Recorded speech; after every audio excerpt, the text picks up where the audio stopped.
Video call चलेगा।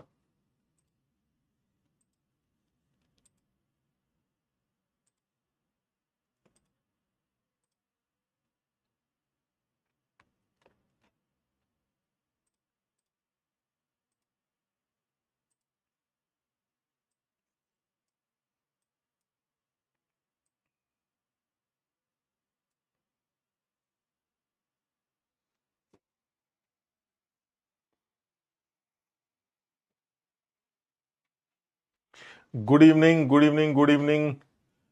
Aditya, Lakshmi, Priyanshu, good evening. Anushka, Abhay, Mohammad, Asif, Niharika, Om, Prakash, Pradyum, Sajan, good evening. IIT Bombay, Alok, Gaurav, Shashwat, good evening. Good evening बेटा, good evening. Mansi, Aryan, Payal, good evening, good evening, good evening, good evening. क्या हाल है भाई सब लोगों के? हाँ, आदित्य सिंह समझ गए यार, हो तुम हो। Good evening, good evening. कैसे हो भाई सब लोग? तो एआईटीएस को कल हम लोग ने लॉन्च किया था, तुम लोगों ने देखा होगा। और एआईटीएस देना चाहिए, सब लोगों को एआईटीएस देना चाहिए। और मैंने जैसे बताया भी था कि किसी भी टेस्ट के, किसी भी सीरीज, टेस्ट सीरीज के मेजरली 5-6 फायदे तो होते ही हैं। तो सबसे पहला फायदा तो यही है कि आपकी एक कंसिस्टेंसी मेंटेन रहती। आपको एग्जाम का डर निकल जाता है, क्योंकि एक बहुत बड़े पूल के साथ जब आप एग्जाम देते हैं तो एक घबराहट जो रहती है वो हमारी कम हो जाती। और साथ ही साथ अगर देखा जाए तो आपका एक रिवीजन भी होता चला जाता है ना, एक एक प्रॉपर तरीके से रिवीजन भी होता चला जाता है। फिर उनके जो टेस्ट होते हैं, उन टेस्ट का लेवल थोड़ा सा अच्छा भी होता है, तो उसमें कुछ और सवाल सीखने को मिलते हैं। मतलब सबसे बड़ा फायदा तो ये भी है कि आपको कुछ और भी चीजें सीखने को मिल सकती हैं। जब आप उनका वीडियो सोल्यूशन देखेंगे, कुछ देखेंगे, तो आपको कुछ नई बातें भी सीखने को मिल सकती हैं। इनफैक्ट कुछ ऐसी बातें जिन पर आपने फोकस नहीं कर रखा था, जिस पर सवाल नहीं लगाए, उस पर भी सवाल देखने को मिल सकते हैं। तो मुझे लगता है कुछ कुछ चीजें हैं जो टेस्ट को अगर ध्यान में रखा जाए तो देना चाहिए। और फिर हम लोग इसका एक वन शॉट भी कोशिश कर रहे हैं कि तैयार कर दिया जाए, ताकि ये जो 5-6 चैप्टर्स तुम्हारे आ रहे हैं उनका एक जल्दी जल्दी रिवीजन हो जाए, ताकि तुम अपनी तरफ से तो रिवाइज करोगे, कुछ उस वन शॉट के भरोसे कोई नहीं बैठेगा। मतलब मेरे ख्याल से सब लोग इस बात को एग्री करेंगे कि सर हम इस चीज का वेट नहीं कर रहे हैं कि आप लोग जो वन शॉट लाएंगे बस उसी से रिवाइज करेंगे। ना ना ना, रिवीजन तुमने कर रखा है, रिवीजन तुम करते भी रहते हो थोड़ा थोड़ा। आप वो वन शॉट एक ऐसा वन शॉट होगा जिसमें तुम्हें लगेगा अच्छा अच्छा चलो ठीक है, वही पुरानी बातें आ रही हैं, कुछ खास नया नहीं है। सिर्फ एक कॉन्फिडेंस दिलाने के लिए मुझे लगता है कि हम लोग उस वन शॉट को भी करेंगे। तो ठीक है, आप कोशिश करो। और यार ये सब तो चलता रहेगा। मतलब मैंने कल भी बोला था कि टेस्ट के मार्क्स बहुत ज्यादा मैटर नहीं करेंगे। मतलब ये सब तो होता रहेगा। मतलब कभी अच्छा, कभी खराब, कभी और खराब, कभी बहुत खराब, है ना, कभी थोड़ा सा अच्छा, कभी और अच्छा, कभी काफी अच्छा। तो ये तो चलता ही रहेगा। इस चक्कर में अगर आप फंसे रहे कि यार मेरे नंबर कम आ गए, मैं लुट गया, बर्बाद हो गया, तो ऐसे कैसे काम चलेगा बताओ। आपको फाइनल एग्जाम की तैयारी करनी है, उस एग्जाम के लिए आप लगे हुए हैं। बस कभी रास्ते में जो जो इम्तिहान आएंगे वो देते रहेंगे, कभी जगेंगे, कभी हारेंगे, कभी जीतेंगे, कभी कुछ होगा, इससे कोई फर्क नहीं पड़ता। हाँ, मेरा अपना मानना यह है कि टेस्ट से सीखने को जरूर मिलता है कि जो गलतियां हुई हैं वो गलतियां दोबारा ना की जाए। मतलब एक समझदार इंसान सिर्फ वो होगा जो एक बार गलती करके दोबारा गलती ना करे, बस। तो कुछ चीजें ऐसी होती हैं जो रिपीट हो जाती हैं, जैसे हमसे भी होती हैं, कुछ गलतियां हमसे भी रिपीट हो गई, जैसे कुछ करते करते या कोई सवाल लगाते वक्त रिपीट कर गई गलतियां, चलता है। लेकिन ये कि अवॉइड करना चाहिए। मतलब आपकी भाई पिछली बार अरे यार हमने ध्यान ही नहीं दिया था कि यार ये जो है वो बीसीसी दे रखा था और हमने एफसीसी समझ के आंसर निकाल लिया। तो एक दिमाग में बात आ गई कि भाई जब कभी इस तरह का कोई सवाल आता है तो बहुत ध्यान से देखेंगे कि किस क्यूबिक यूनिट की बात कर रहा है, एफसीसी की, बीसीसी की, या फिर सिंपल क्यूबिक की। तो ये कुछ चीजें ऐसी हैं जो अपने मन में डालनी पड़ती। कोई भी सवाल करने से पहले आपने पहले अपने आप को प्लान कर लिया कि मुझे यह सवाल गलत नहीं करना है, चाहे कुछ भी हो जाए। तो आपने सबसे पहले अपने आप को तैयार कर लिया कि भाई ऐसा गलती नहीं करनी। अब आप सवाल करिए, आप गलती करेंगे ही नहीं। आपके अंदर दिक्कत यह है कि आप लोग कभी भी सवाल को करते वक्त इस कॉन्फिडेंस के साथ करते ही नहीं कि वो सही होगा। आप सबसे पहले अपने आप को समझाइए कि इस सवाल को गलत नहीं करूंगा, किसी भी तरह की कोई सिली मिस्टेक मुझसे नहीं होनी चाहिए। अब मैं सवाल उठाता हूं और इसको समझदारी से करूंगा। जब तुम ये सोच लोगे तो सवाल की एक एक लाइन को समझदारी से पढ़ोगे, ध्यान से पढ़ोगे, गलती न हो ये सोच के पढ़ोगे, तो ऐसे में यार चांसेस तो ऑब्वियसली गलती होने के रिड्यूस हो जाएंगे। तो इसलिए सब लोग टेस्ट को देखो, है ना। और करते भाई, है ना। तो चलिए अब आज और आगे स्टार्ट करते हैं। नेक्स्ट जो अभी हम जो टॉपिक लास्ट क्लास में कर रहे थे उसमें वर्क डन कैलकुलेशन के बारे में बात कर रहे थे, और वर्क डन कैलकुलेशन में भी तुम लोगों ने देखा था कि जो सबसे पहले वर्क डन तुमने निकाला था वो हमारा मैथमेटिकल एक्सप्रेशन जो पीवी वर्क है, हमें उसी से मतलब है। हम समझ रहे हो, बहुत ज्यादा दिमाग नहीं लगा रहे। हालांकि बहुत सारे वर्क डन तुमने जो ऑलरेडी फिजिक्स में करे होते हैं, एमजीएच निकाल लो, चाहे इलेक्ट्रोकेमिस्ट्री में क्यू इंटू ई कर दो, ये फिजिक्स में भी वर्क डन निकालने का एक तरीका बताया जाता है, charge passed into voltage difference, वहां से भी वर्क डन निकालते हैं। लेकिन अगर मैं इस चैप्टर की बात करूं तो मुझे जो वर्क डन चाहिए वो मेरा पीवी वर्क है। तो मतलब एक्चुअली जिसके बारे में हम बात कर रहे हैं that is my PV work. तो अगर मैं पीवी वर्क की बात कर रहा हूं तो बहुत क्लियर है, जो पीवी वर्क होगा वो हमारे हिसाब से जो फॉर्मूला तैयार होगा वो होगा माइनस पी एक्सटर्नल डीवी। यानी जो समझ में आता है जो वर्क डन हमारे हिसाब से होना चाहिए वो पी एक्सटर्नल डीवी है। मैं अभी जब आइसोथर्मल प्रोसेस की बात करूंगा तो उसमें वर्क डन कैलकुलेशन में फिजिक्स और केमिस्ट्री में कहां अंतर है वो तुम्हें बताऊंगा, और तुमने पढ़ भी रखा है, तुम्हें आइडिया भी होगा और वो तुम देखोगे भी कि अंतर आता है। तो अगर मैं ध्यान से देखूं तो जो पीवी वर्क है वो माइनस पी एक्सटर्नल डीवी होगा। तो एक फॉर्मूला जो मुझे लिख लेना चाहिए, this is minus P external dV, ये वो फॉर्मूला होगा जिसको यूज करके मैं इस तरह के आइसोथर्मल प्रोसेस या एडियाबेटिक प्रोसेस में वर्क डन कैलकुलेशंस के बारे में बात करूंगा। दिस इज जनरल, ये एक जनरल फॉर्मूला। देखो इसमें सीधी सी बात है, अभी हम बात करेंगे, ये पी एक्सटर्नल जो होगा ये वो प्रेशर होगा जिसके अगेंस्ट वर्क हो रहा है। आप समझिएगा, हमारे और फिजिक्स में जो अंतर है वो तुम्हारे सामने अभी मैं लेके आऊंगा। This is the force, this is the pressure, pressure against which work is done, work is done। या फिर ये भी कह सकते हैं ये वो एक्सटर्नल प्रेशर है जो वर्क कर रहा, यानी a pressure which is doing work, pressure which is doing work. ये कब होगा? जब आप कॉन्ट्रैक्शन की बात कर रहे हो, जब आप कॉन्ट्रैक्शन की बात कर रहे हो। यानी कहने का मतलब यह हुआ कि जब आप एक्सपेंशन की बात कर रहे होंगे उस टाइम पर तो जो मुझे समझ में आ रहा है वो यही है कि अगर गैस एक्सपैंड कर रही है तो जिस प्रेशर के अगेंस्ट गैस वर्क कर रही है वो वर्क हमारा यहां पर निकालने के लिए पी एक्सटर्नल रखना पड़ेगा। और अगर कोई गैस कॉन्ट्रैक्ट की जा रही है तो उस केस में जो एक्सटर्नल प्रेशर है जो आप लगा रहे हैं दैट इज वो यहां पर पुट करना पड़ेगा। यानी मुझे गैस के प्रेशर से कोई लेना देना नहीं, मैंने कहीं पर भी गैस का प्रेशर वर्ड यूज नहीं किया, मैंने जो भी यूज किया है वो एक्सटर्नल प्रेशर यूज किया। यानी अगर कोई गैस एक्सपैंड कर रही है तो जिस प्रेशर के अगेंस्ट वो एक्सपैंड कर रही है उसके अगेंस्ट वो वर्क कर रही, तो वो वर्क निकालने का तरीका। या फिर अगर मैं किसी गैस को दबा रहा हूं तो जो प्रेशर मैं लगा के उसको दबा रहा हूं वो प्रेशर मैं यहां रख दूंगा। मुझे गैस के प्रेशर से किसी भी केस में, चाहे वो एक्सपेंशन हो चाहे कॉन्ट्रैक्शन हो, मुझे कोई लेना देना नहीं। जबकि तुम सब जानते हो, तुमने बहुत ध्यान से फिजिक्स में भी ये पढ़ा होगा और नहीं पढ़ा तो आगे पढ़ोगे कि जब तुम फिजिक्स में वर्क डन कैलकुलेट करते हो तो वहां पर ये पी एक्सटर्नल डीवी नहीं लिखा जाता। वहां पर फिजिक्स में अगर तुमने देखा हो तो वर्क डन का जो फॉर्मूला बनाया गया है वो है पी गैस डीवी।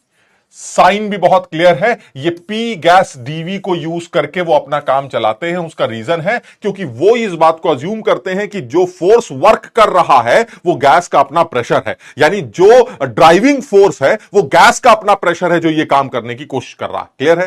तो हम इस बारे में बात करेंगे कि ये वर्क डन कैलकुलेशंस कैसे किए जाएंगे, बट हमें जिस चीज से मतलब था वो पीवी वर्क से था, और वो पीवी वर्क हमारा माइनस पी एक्सटर्नल डीवी से निकाला जाएगा। एक चीज इसको देखकर भी समझ में आती, अगर आप ये कह रहे हैं कि पीवी वर्क आपका minus that is d W is equal to minus P external dV, तो इसको देख के ऐसा लगता है इफ डीवी आपका पॉजिटिव, क्या मतलब हुआ? अगर डीवी आपका पॉजिटिव है तो इसका मतलब आप किस चीज की बात कर रहे हैं? आप शायद एक्सपेंशन की बात कर रहे हैं। तो अगर आप एक्सपेंशन की बात कर रहे हैं तो आपको खुद दिखाई देगा if DV is positive that is expansion, तो डी डब्ल्यू की वैल्यू क्या निकल के आएगी? डी डब्ल्यू हमारा नेगेटिव निकल के आएगा। क्या पता चला इससे? इससे यह पता चला कि जब गैस एक्सपैंड करेगी तो गैस वर्क करेगी, और गैस वर्क करेगी तो वो वर्क डन मैं केमिस्ट्री में उसको निगेटिव लिखूंगा। मैंने बताया था गैस को मैं वेटेज नहीं देता, मैं सिस्टम को वेटेज नहीं देता।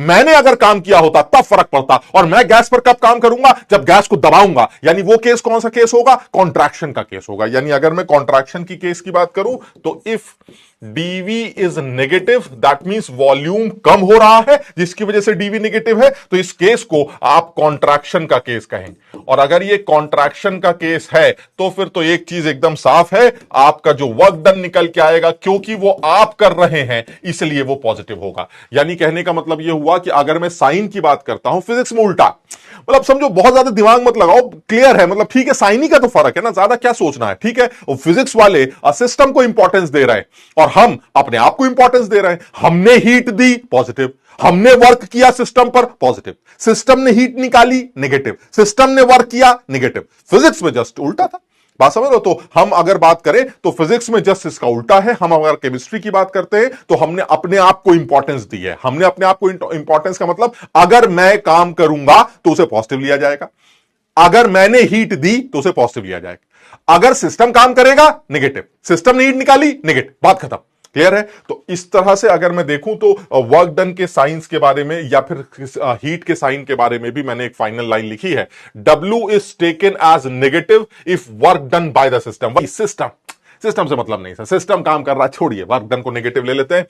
W इज टेकन पॉजिटिव अगर आप काम कर रहे हैं, work is done on the system, this is by the system and this is on the system. On the system मतलब किसने किया, हमने सिस्टम पर वर्क किया। हीट की बात करते हैं, when heat is given by the system, system ने हीट निकाली है, ओहो छोड़िए, सिस्टम ने हीट निकाली है तो नेगेटिव ले लीजिएगा। लेकिन अगर सिस्टम को हीट दी गई है, यानी heat is absorb by the system, in that case it will B positive.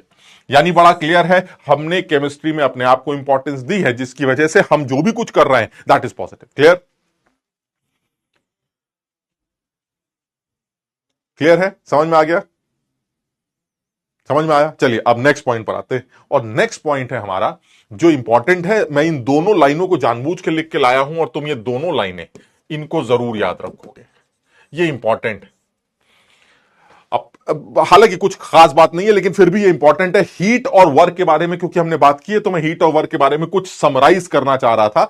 Heat और वर्क दोनों ही डायनेमिक फॉर्म है एनर्जी के, इसमें कोई शक नहीं है। हीट और वर्क दोनों ही डायनेमिक फॉर्म है एनर्जी के, दैट मींस एनर्जी फ्लो को रिप्रेजेंट करते हैं, चाहे वो वर्क हो चाहे वो हीट। चलिए ठीक है, मान लेते हैं इस बात को। अब दूसरी बात ये, हीट और वर्क दोनों ही बाउंड्री पर अपीयर होते हैं।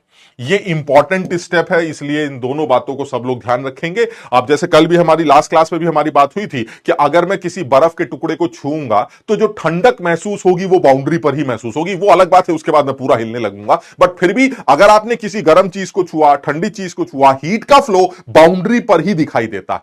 यानी इसमें कोई शक नहीं है कि जो आपका हीट और वर्क है दोनों, वो सबसे पहले वो अलग बात है बाद में क्या होता है, बट सबसे पहले वो बाउंड्री पर ही दिखाई देता है।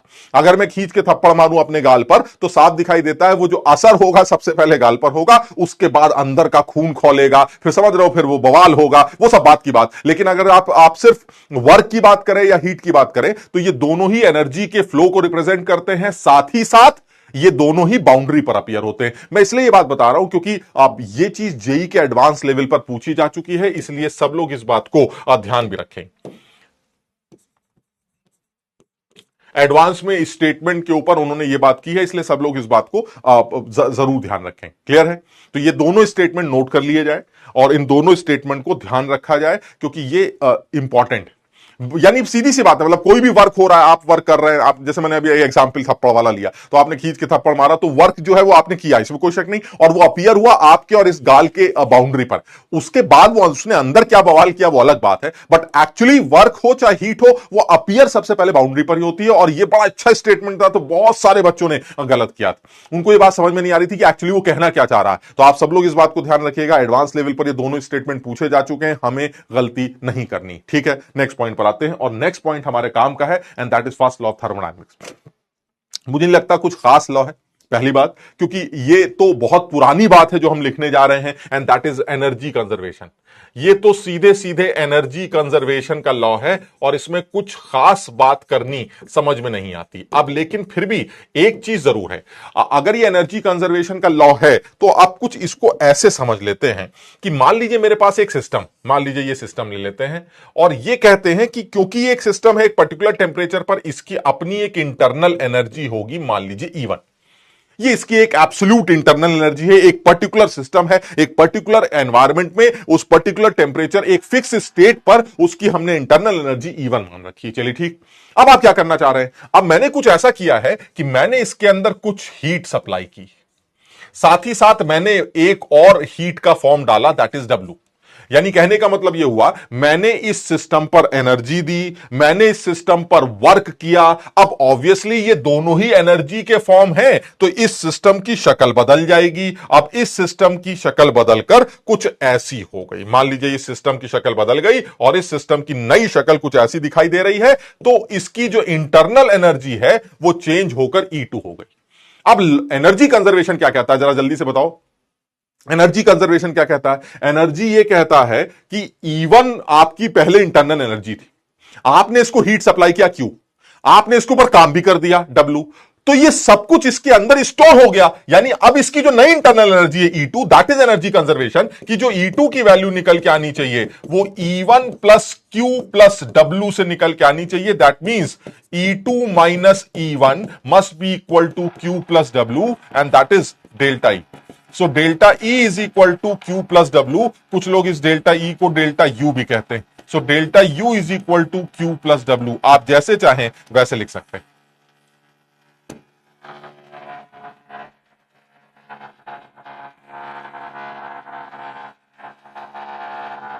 कुछ अजीब सी आवाज आ रही, हमें लग रहा है कोई अंदर आना चाह रहा है गलत रास्ते से।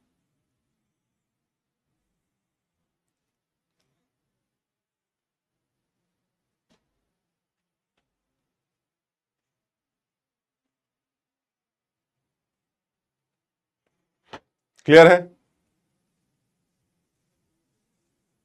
समझ में आया? यानी ये कहना ये चाह रहे हैं कि जो फर्स्ट लॉ ऑफ थर्मोडायनेमिक्स, अभी मैं इसको अलग अलग प्रोसेस के लिए डिफाइन करता हूं, but first law of thermodynamics energy conservation का प्रोसेस है। अगर आपकी अपनी इंटरनल एनर्जी E1 है और आपके ऊपर कुछ काम किया जाए, आपको कुछ और एनर्जी दी जाए हीट के फॉर्म में, तो ऐसे में वो सब कुछ स्टोर होने के बाद आपकी जो नई इंटरनल एनर्जी होगी E2, जिसकी वैल्यू Q प्लस W से निकाली जाए। So change in internal energy is equal to Q plus W। Clear है?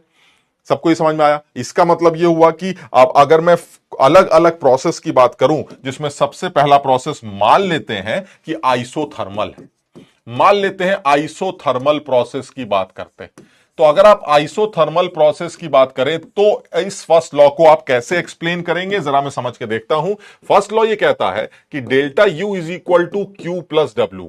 आइसोथर्मल प्रोसेस है तो मुझे ऐसा लगता है कि कुछ ऐसा होने जा रहा है जिसमें टेम्परेचर चेंज नहीं, और अगर टेम्परेचर चेंज नहीं है तो एक आइडियल सिस्टम के लिए इंटरनल एनर्जी चेंज को जीरो मान लिया जाए, कोई शक नहीं है इसमें। ठीक है, अगर इंटरनल एनर्जी चेंज जीरो है तो ऐसे में Q और W आपस में किस तरह से लिंक किए जाएंगे? ऐसे में Q की वैल्यू माइनस W से या माइनस Q की वैल्यू प्लस W से डिफाइन होगी। अब जरा समझने की कोशिश करना, इसका क्या मतलब? इसका मतलब यह है, अब जरा साइन को तुम रिप्रेजेंट करके देखो एक बार। What is Q and what is minus W? Q is in plus sign, Q is in plus and here Q is minus. समझ रहे हो बात को? इन साइंस को जरा रिप्रेजेंट करते हैं। क्या बताया गया था सर? अगर ये प्लस क्यू है तो इसका मतलब ये हुआ आपने हीट दी, लेकिन सिस्टम ने क्या बोला? सिस्टम ने ये बोला भाई साहब मैं अपनी इंटरनल एनर्जी चेंज नहीं कर सकता। इसका मतलब क्या हुआ? मेरी इंटरनल एनर्जी चेंज नहीं होनी है, आप मुझे हीट दे रहे हैं तो मेरी मजबूरी है कि जितनी हीट आपने मुझे दी वो सारी की सारी हीट वर्क में कन्वर्ट हो जाए। यानी आप जितनी भी हीट मुझे देंगे मैं उतना वर्क कर दूंगा। वर्क कौन कर रहा है? सिस्टम कर रहा है। तो वो प्लस होना चाहिए या माइनस होना चाहिए? सर वो माइनस हो रहा है। हीट कौन दे रहा है? मैं दे रहा हूं। तो वो प्लस होना चाहिए माइनस होना चाहिए? प्लस होना चाहिए। यानी हीट मैंने दी, वर्क सिस्टम ने किया। उल्टा, वर्क मैं करूंगा, हीट सिस्टम बाहर निकालेगा। उसका रीजन बहुत क्लियर है ना, स्टोर नहीं कर सकते। आप समझिए, एनर्जी स्टोर नहीं हो रही है, एनर्जी स्टोर नहीं कर सकते क्योंकि टेम्परेचर कांस्टेंट है। यानी कहने का मतलब यह हुआ कि आइसोथर्मल प्रोसेस एक ऐसा प्रोसेस है जिसमें हीट का लेन देन जायज है, वर्क का लेन देन जायज है, लेकिन एक चीज कांस्टेंट है, मैं खाऊंगा और काम करूंगा लेकिन मैं स्टोर नहीं करूंगा। यानी मैं उतना ही काम करूंगा जितना मैंने खाया है, बात खत्म। यानी मैं अपनी इंटरनल एनर्जी को छेड़े बिना साफ साफ बता दूंगा कि भैया मुझे 100 किलोमीटर चलना है, उसके लिए मुझे 10 रोटी दे दो, मैं 10 रोटी खा के 100 किलोमीटर चल जाऊंगा। एक बूंद भी स्टोर ना करके, मैं एक बूंद भी एनर्जी स्टोर नहीं करूं। क्लियर है? And that is N isothermal process. इसी तरह से अगर मैं आइसोथर्मल की जगह एडियाबेटिक बात करता तब क्या होता? तो चलिए एडियाबेटिक की बात कर लेते हैं। मान लीजिए दूसरे प्रोसेस की बात करते हैं एंड दैट इज एडियाबेटिक। अब इसमें क्या होगा? मैं आइसोथर्मल अभी दोबारा भी करूंगा भाई, समझो बात को, सिर्फ फर्स्ट लॉ से रिलेट कर रहा हूं। एडियाबेटिक प्रोसेस, अब एडियाबेटिक प्रोसेस से पूछते हैं भाई तुम्हारा क्या सीन? एडियाबेटिक प्रोसेस क्या कहता है? सर देखिए ऐसा, फर्स्ट लॉ ऑफ थर्मोडायनेमिक्स ये कहता है कि चेंज इन इंटरनल एनर्जी जो है वो d Q plus d W, जैसे भी आप बोलना चाहें, या delta E is equal to Q plus W. Sir साफ समझ में आता है कि अगर आप एडियाबेटिक प्रोसेस की बात करते हैं तो हीट का लेन देन अलाउ नहीं है सर, खाना पीना अलाउ नहीं है, आप खा पी नहीं सकते। मैंने कहा ये क्या बदतमीजी है, खा नहीं पी सकता या पी नहीं सकता, तो ऐसे में फिर काम कैसे करूंगा? उसने कहा पी के कौन काम करता है? कुछ लोग पी के भी काम करते हैं, बट फिर भी अगर मैं delta E is equal to इसके साइंस को रिप्रेजेंट करूं तो मुझे साइन क्या समझ में आता है? साइन समझ में आता है delta E is equal to plus W या minus delta E is equal to minus W. अब आप समझने की कोशिश करिएगा इनके साइंस को आप कैसे रिप्रेजेंट करेंगे, बहुत क्लियर है। डब्ल्यू प्लस में क्या मतलब हुआ? सर काम किया गया है आपके ऊपर, अगर मेरे ऊपर काम करोगे तो फिर मैं हीट बाहर भी निकाल सकता हूं, यानी अगर मैं वर्क, मेरे ऊपर वर्क किया जाए तो मैं हीट बाहर भी निकाल सकता हूं। कह रहे नहीं हीट नहीं निकलेगी, तो फिर ऐसे में जितना भी वर्क किया जाएगा, एनर्जी कंजर्वेशन कहता है कि जितना भी वर्क आपके ऊपर किया जाएगा वो सब स्टोर होगा। अगर वो स्टोर होगा तो वो सीधे सीधे आपकी इंटरनल एनर्जी को बढ़ाएगा। तो डेल्टा ई क्या निकल के आएगा? पॉजिटिव। यानी वर्क अगर मैं उसके सिस्टम को करता हूं तो सिस्टम के अंदर वो सारा वर्क स्टोर होकर उसकी इंटरनल एनर्जी बढ़ा देगा। और जस्ट रिवर्स, अगर सिस्टम वर्क करता है दैट इज निगेटिव, तो सिर्फ वो अपनी कॉस्ट पर करेगा, अपनी एनर्जी के कॉस्ट पे करेगा, क्योंकि बेचारे को खाने के लिए कुछ नहीं दिया जा रहा है। बिना खाए पिए बेचारा काम कर रहा है, जितना काम करवाओगे उतनी एनर्जी अपनी कम हो जाएगी, बात खत्म हो जाएगी। क्लियर है? यानी कहने का मतलब यह हुआ एडियाबेटिक प्रोसेस में भी साइन कन्वेंशन को हम आसानी से समझ सकते हैं। ठीक, नेक्स्ट पॉइंट करते हैं। नेक्स्ट पॉइंट क्या है? नेक्स्ट अगर मान लीजिए आइसोकोरिक प्रोसेस या आइसोबारिक प्रोसेस की बात करते हैं। अब जरा समझना ये थोड़ा सा, आइसोकोरिक ले लेते हैं। अगर आइसोकोरिक प्रोसेस होता तो क्या होता? अगर आइसोकोरिक प्रोसेस है तो इसके नाम से लग रहा है सर एक ऐसा प्रोसेस है जिसमें वॉल्यूम चेंज नहीं हो सकता। यानी अगर मैं डी की बात करूं या डेल्टा ई की बात करूं तो delta E is equal to Q plus W. अगर आइसोकोरिक प्रोसेस है तो इसका मतलब यह हुआ सर वॉल्यूम चेंज नहीं हो रहा है, और अगर वॉल्यूम चेंज नहीं हो रहा है तो इसका मतलब यह हुआ कि आप वर्क नहीं कर रहे हैं, ना सिस्टम को कोई दबा रहा है, ना सिस्टम एक्सपैंड कर रहा है, ना वो कॉन्ट्रैक्ट कर रहा है। So work done will be zero. और अगर आइसोकोरिक प्रोसेस में वर्क डन जीरो है तो एक चीज क्लियर है, कांस्टेंट वॉल्यूम प्रोसेस में जिसमें वर्क डन जीरो होता है, जो हमारा हीट सप्लाई होती है वो इनडायरेक्टली किसके बराबर होती है? ये बड़ी ही अच्छी इंफॉर्मेशन आ रही है, change in internal energy is equal to QV. यानी कहने का मतलब यह हुआ heat supplied to the system, heat supplied to the system at constant volume, at constant volume is equal to change in internal energy। ये बड़ा अच्छा एक फैक्ट सामने आता, यानी कांस्टेंट वॉल्यूम पर जो भी हीट सप्लाई की जाएगी वो सीधे सीधे क्या कर देगी? उसकी इंटरनल एनर्जी चेंज कर देगी। और यही चीज जब आप कांस्टेंट प्रेशर पे करेंगे तो वो सीधे सीधे चेंज इन एंथैल्पी के बराबर आएगी, वो अभी हम बात करते हैं। यानी कहने का मतलब ये हुआ, यहां से भी देखिए एक चीज समझ में आती है, अगर आप इसके साइन को डिफाइन करें, हीट आपने दी, क्या होगा? सर खिला दीजिए मुझे, आपको जो खिलाना है सर खिला दीजिए, सर जो पिलाना है पिला दीजिए, काम नहीं करूंगा मैं, तो ऐसे में वो सारी एनर्जी स्टोर होगी। तो जितना मैं आपको खिलाऊंगा वो एनर्जी स्टोर होगी, जिसकी वजह से आपकी इंटरनल एनर्जी बढ़ जाएगी। तो खिलाया मैंने प्लस में, इंटरनल एनर्जी बढ़ी, डेल्टा ई भी पॉजिटिव, यानी क्यू भी पॉजिटिव, डेल्टा ई भी positive, Q negative, delta E negative. यानी कहने का मतलब ये हुआ, एक इंफॉर्मेशन जो समझ में आती है वो ये कि एक कांस्टेंट वॉल्यूम प्रोसेस में जो भी हीट सप्लाई की जाएगी that will be directly proportional to internal energy. Clear है? यही चीज अगर आइसोबारिक प्रोसेस के लिए की जाए तो जल्दी से जरा आइसोबारिक प्रोसेस की बात कर लेते हैं। आइसोबारिक प्रोसेस में क्या होगा? नाम से समझ में आ रहा है ये एक ऐसा प्रोसेस होगा जिसमें प्रेशर कांस्टेंट होगा। तो चलिए ठीक है, अब अगर प्रेशर कांस्टेंट है तो क्या होगा सर, देखिए ऐसा चेंज इन इंटरनल एनर्जी जो है वो Q प्लस डब्ल्यू के बराबर होती है। चलिए ठीक है, Q प्लस डब्ल्यू के बराबर होती हो, प्रेशर कांस्टेंट। अब अगर प्रेशर कांस्टेंट है तो इसका मतलब ये हुआ क्या मैं वर्क कर सकता हूं या सिस्टम पर वर्क किया जा सकता है? अरे सर प्रेशर कांस्टेंट है, आप चाहें तो कांस्टेंट प्रेशर पर वॉल्यूम को कम या ज्यादा कर सकते हैं, बिल्कुल कर सकते हैं। यानी क्या एक्सपेंशन हो सकता है? पॉसिबल है। क्या कॉन्ट्रैक्शन हो सकता है? पॉसिबल। प्रेशर को कांस्टेंट रख के आप ये दोनों काम कर सकते हैं, ठीक है। टेंपरेचर मैनेज करना पड़ेगा, समझ रहे बात को? कुछ लोग सोच रहे होंगे ये क्या बात होती है सर, अगर एक्सपेंशन होगा तो प्रेशर कम हो जाएगा। अरे भाई कम क्यों हो जाएगा, टेंपरेचर को चेंज कर दो ना। ओहो, प्रेशर, वॉल्यूम, टेंपरेचर, तीन चीजें। प्रेशर बढ़ाने से वॉल्यूम कम होता है माना, लेकिन तब जब टेंपरेचर कांस्टेंट है। आप मेरी बात समझ रहे हैं? यानी प्रेशर को कांस्टेंट रख के आप किसी गैस का एक्सपेंशन या कॉन्ट्रैक्शन कर सकते हैं। तो ऐसे में क्या वर्क डन जीरो होगा? बिल्कुल जीरो नहीं होगा। वर्क डन किया भी जा सकता है, वर्क डन आपको मिल भी सकता है। क्या हीट का लेन देन अलाउड है? बिल्कुल अलाउड है। ऐसी कैसी बातें कर रहे हैं, एडियाबेटिक प्रोसेस थोड़ी ना है जिसमें हीट का लेन देन जीरो होगा। Sir this is isobaric process जिसमें हीट का लेन देन अलाउ, और लॉजिकल भी है। हीट को आपने दिया तो उसका टेंपरेचर चेंज होगा, टेंपरेचर चेंज होगा तो प्रेशर बढ़ने लगेगा। प्रेशर को मैनेज करने के लिए गैस एक्सपैंड भी करने लगेगी, यानी टेंपरेचर, हीट भी दे रहे हैं, वर्क भी हो रहा है। यानी अब इस केस में कोई भी चीज जीरो नहीं होनी चाहिए। अब अगर ऐसा है तो मैं एक काम कर सकता हूं, डेल्टा ई को लिख सकता हूं E2 माइनस E1, और अगर तुम्हें याद हो तो कांस्टेंट प्रेशर पे इस वर्क डन को लिख सकता हूं minus P V2 minus V1। जरा समझना बात को, समझो।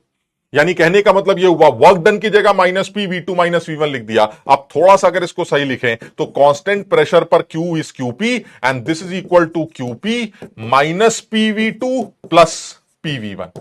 थोड़ा सा दाएं बाएं करते हैं, E2 plus PV2 minus E1 plus PV1 is equal to QP। What is E plus PV याद है? E प्लस पीवी H था, तो this is H2 minus H1 which is equal to QP and this is delta H which is equal to QP। क्या समझ में आ रहा है? समझ में यह आया है कि heat supplied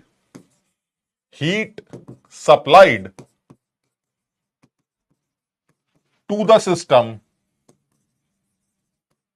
eight constant pressure is change in enthalpy। समझिए, यानी कहने का मतलब यह हुआ अगर आप किसी भी सिस्टम को कांस्टेंट वॉल्यूम पर हीट सप्लाई करेंगे तो सीधे इंटरनल एनर्जी चेंज करेगी, और कांस्टेंट प्रेशर पर जो भी हीट का लेन देन होगा वो सीधे इंथैल्पी चेंज से रिलेट होगा। और तुमने केमिकल रिएक्शंस में ये देखा था, generally chemical reactions constant pressure process थी जिसमें एनर्जी का लेन देन आपने डेल्टा एच से डिफाइन किया था। आपने कहा था जो भी हीट का लेन देन होगा उसको इनडायरेक्टली क्या बोला जाएगा? Enthalpy change.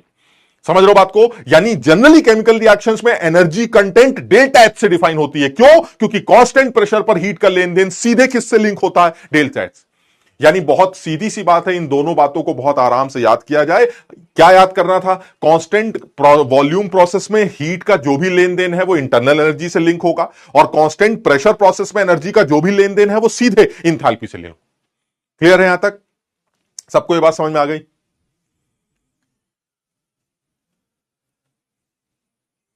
शाबाश।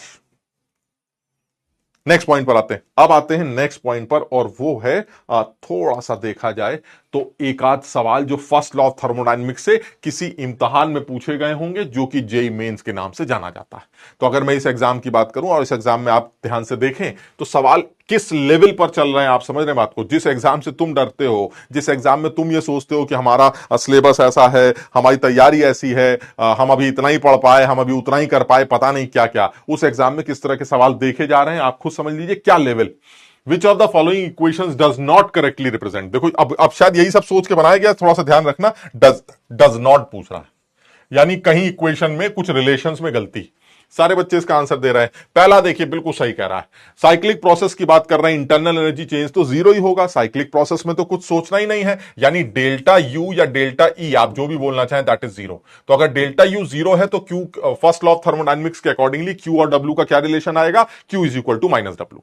क्लियर है? यानी पहला तो बिल्कुल सही है। आइसोथर्मल प्रोसेस में Q is equal to minus W, isothermal process है तो भी ठीक है सर। अगर मॉलिकुलर इंटरेक्शंस चेंज नहीं हो रहे हैं तो फिर पक्का है कि डेल्टा यू जीरो ही होगा आइसोथर्मल प्रोसेस में। और देख के लग रहा है कि आप किसी आइडियल गैस की बात कर रहे हैं, तो अगर आप आइडियल गैस की बात कर रहे हैं तो मॉलिकुलर इंटरेक्शंस तो जीरो ही रहे होंगे सर, पहले भी और बाद में भी। तो ऐसे में इसमें क्या सोचना है, ये सब ध्यान रखना। अगर ये आइडियल गैस न होती, नॉन आइडियल गैस लिख दिया जाता, या फिर ऐसा कोई सिस्टम जिसमें मॉलिकुलर इंटरेक्शंस बदल सकते होते, तो उस केस में ये रिलेशन गलत हो जाता।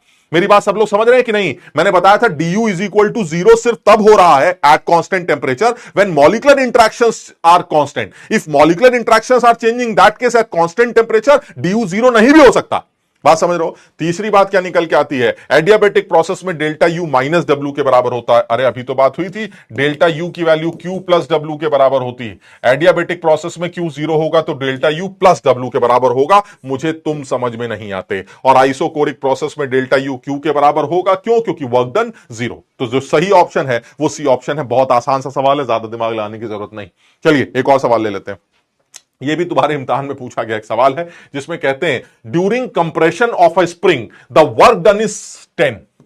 चलिए ठीक है, अब कंप्रेशन आपने किया है, spring is my system, compression आप कर रहे हैं। यानी अगर मैं स्प्रिंग लूं तो ये स्प्रिंग है, इस स्प्रिंग को आप कंप्रेस कर रहे हैं। चलिए ठीक है, आपने कितना वर्क लगाया है इस स्प्रिंग को कंप्रेस करने के लिए? मैंने वर्क किया है 10 किलो जूल, 10 किलो जूल। और क्योंकि मैंने कंप्रेस की है तो एक चीज क्लियर है सर, मैं इसको पॉजिटिव लेना चाहता हूं क्योंकि मैंने सिस्टम पर वर्क किया है, मैंने कोशिश की है sir, this will be positive. Clear है?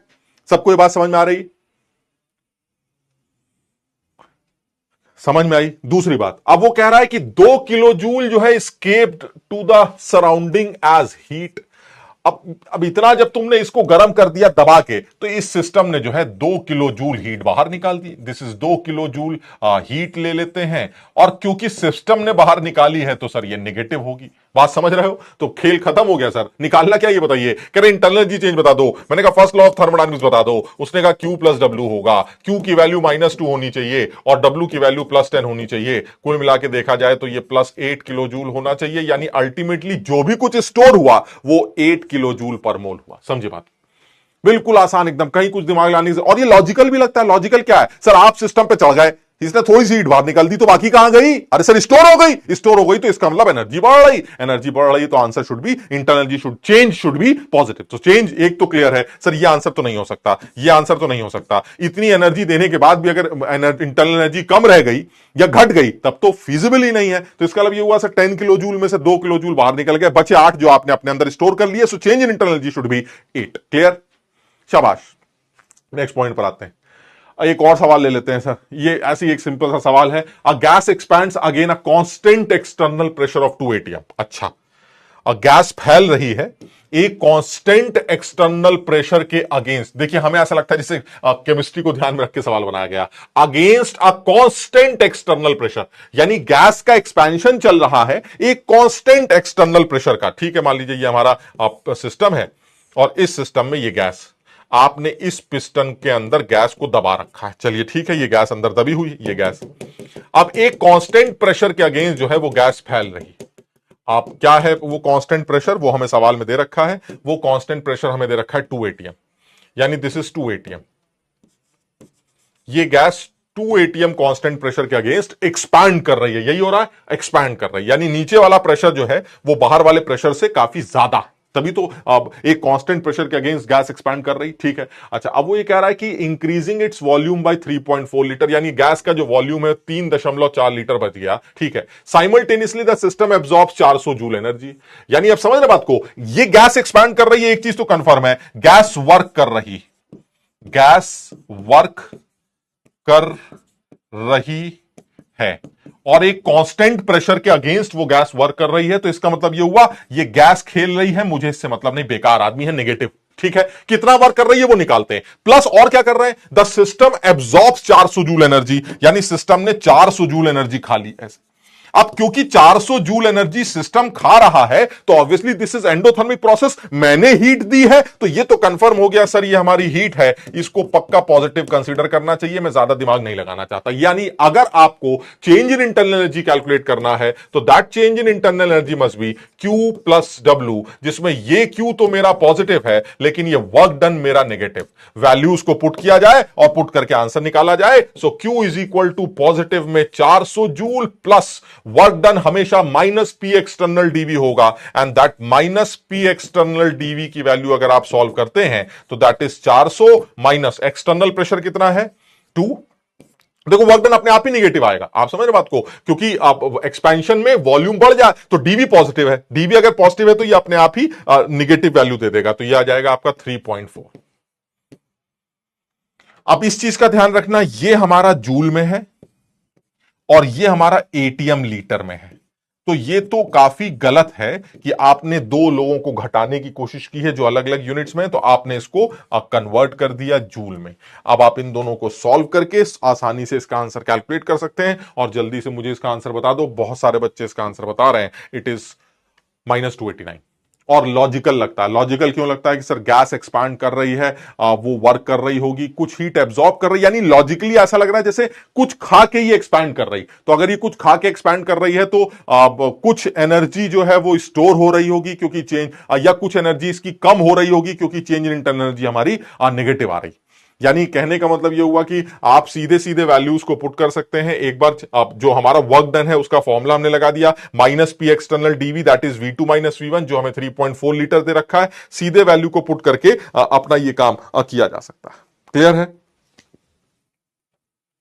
शाबाश, बी ऑप्शन बता रहे हैं, हाँ बी ऑप्शन आ रहा है। चलिए और आगे बढ़ते हैं, नेक्स्ट पॉइंट पर आते हैं।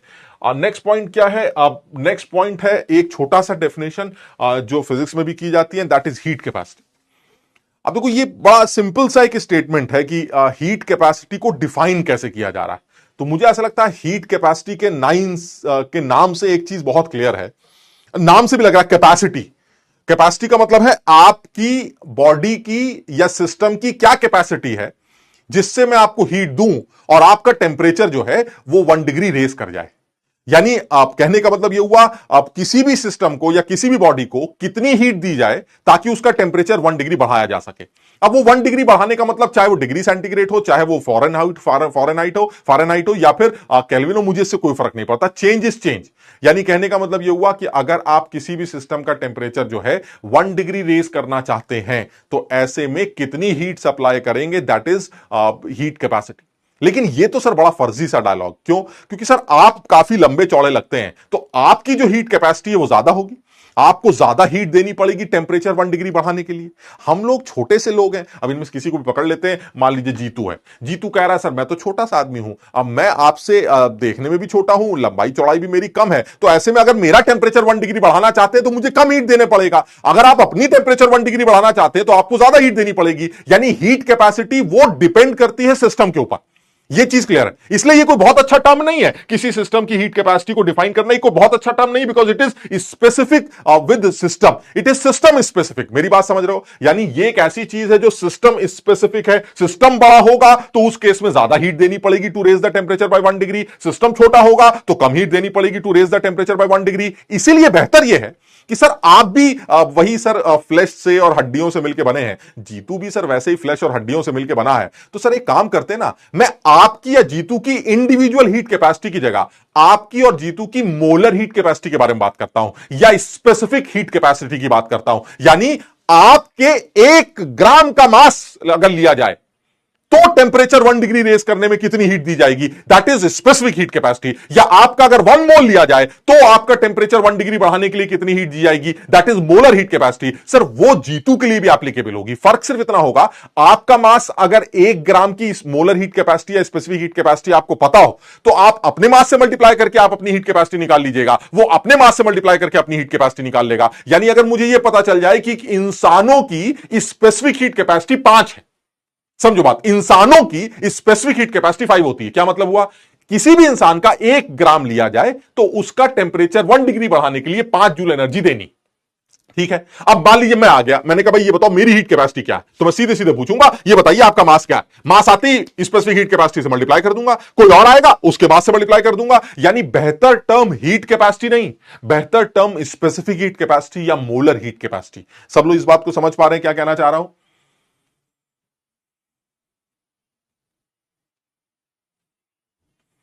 अर्जुन मान जाओ बे,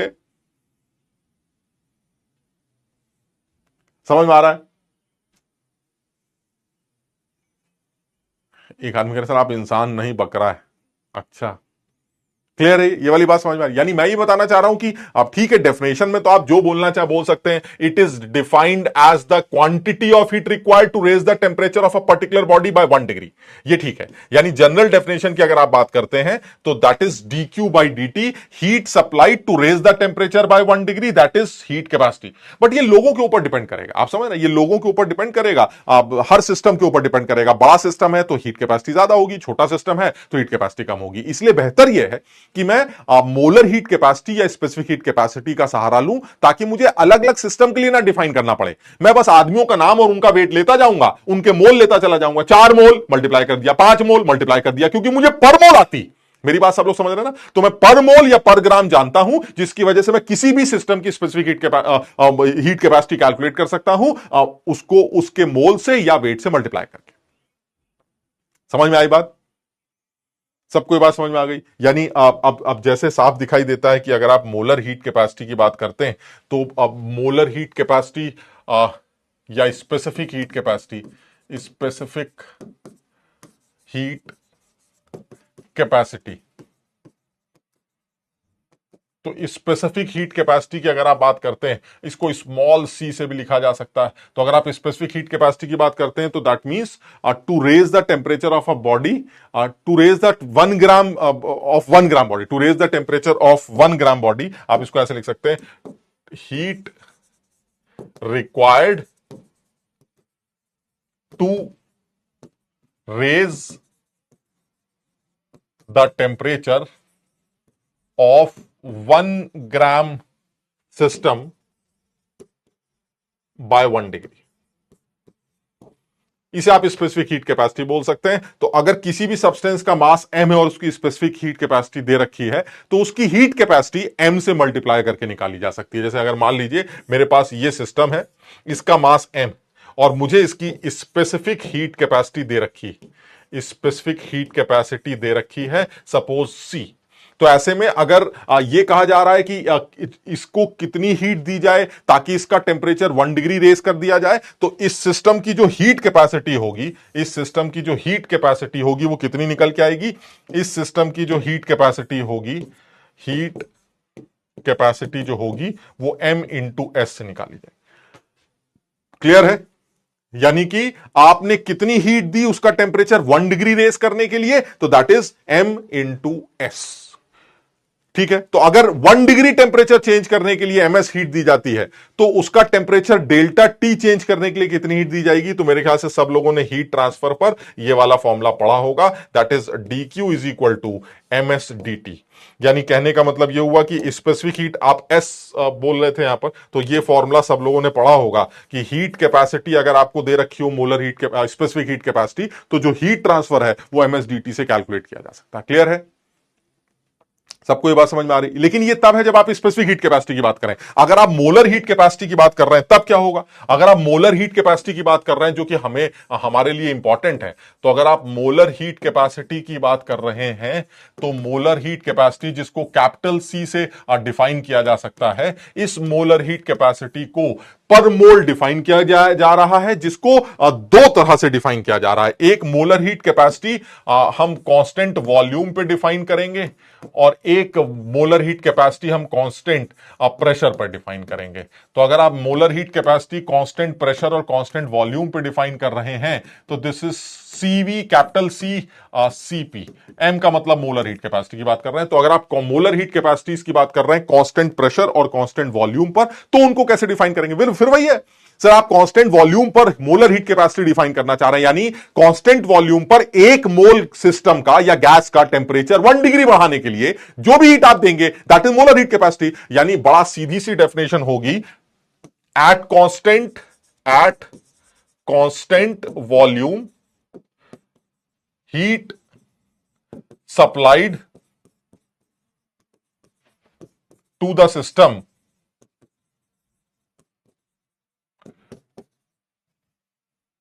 कितना सिस्टम लिया जाए to the system 1 mole to raise the temperature by 1 degree. बिल्कुल आसान। ये क्या बन गई हमारी, ये हमारी बन गई मोलर हीट कैपेसिटी। कौन सी सर, कांस्टेंट वॉल्यूम की बात कर रहे हैं, यानी आप पक्का सीवी की बात कर रहे हैं। अच्छा, यही चीज अगर सीपी के लिए डिफाइन की जाएगी तो सीपी के लिए कैसे डिफाइन करेंगे, तो सर उसको आप कांस्टेंट प्रेशर बोल देंगे। तो अब एक चीज समझ में आती क्या सर, कांस्टेंट वॉल्यूम पर जो भी हीट सप्लाई कर रहे हैं वो अगर 1 डिग्री टेम्परेचर ला रही तो आप उसको मोलर हीट कैपेसिटी बोल रहे हैं पर मोल। हाँ, मैंने कहा बिल्कुल सही। लेकिन सर अभी तो आपने बताया था कांस्टेंट वॉल्यूम पर जो भी हीट सप्लाई की जाती है वो सीधे सीधे इंटरनल एनर्जी चेंज करती है। हाँ, बोला तो था। यानी कहने का मतलब ये हुआ कि अगर आप सीवी को डिफाइन करने जा रहे हैं तो that is dQ by dt at constant volume.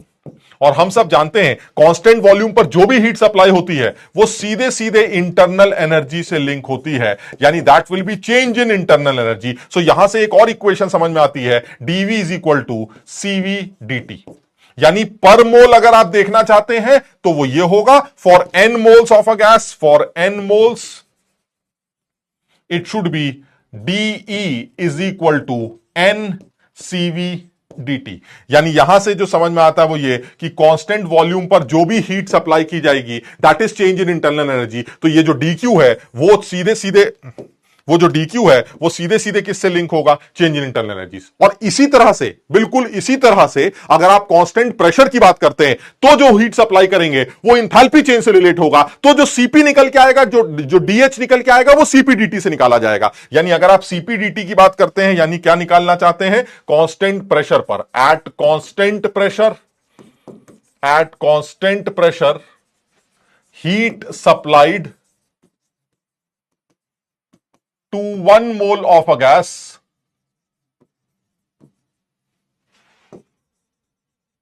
to raise the temperature by 1 degree is CP। वो सीपी हो। तो ऐसे में अगर मैं सीपी को डिफाइन करना चाहता हूं तो सीपी को कैसे डिफाइन करूंगा, heat supply to the system to raise the temperature by 1 degree but at constant pressure. और हम जानते हैं कांस्टेंट प्रेशर पर हीट सप्लाई किसके बराबर था, वो चेंज इन एंथैल्पी के बराबर था। So it will be DH by dt। So what is DH पर mole, DH is equal to CP dt। For n moles क्या निकल के आएगा, अगर आप एन मोल्स की बात करते हैं तो DH is equal to NCP dt होगा। यानी कहने का मतलब यह हुआ, for n moles of ideal gas DH is equal to NCP dt। और सिमिलरली अगर आप कांस्टेंट वॉल्यूम की बात करते हैं तो DE इज इक्वल टू या DU is equal to NCP dt। Clear है ये?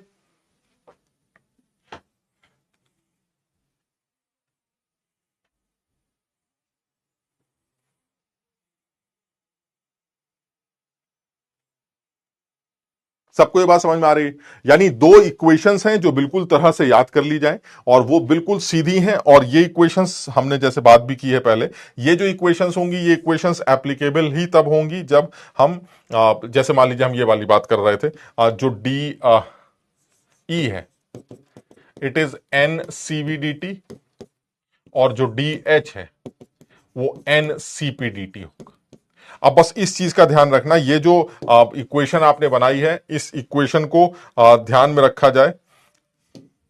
ये जो इक्वेशन तुमने बनाई है अगर इस इक्वेशन इन इक्वेशंस को ध्यान में रखा जाए तो dt इज इक्वल टू 0 होने से d और dh हमेशा 0 होंगे, ये जरूरी नहीं। बस इस बात का ध्यान रखना। इनको देखकर ऐसा लगता है कि if dt is equal to 0 then du and dh they will be 0।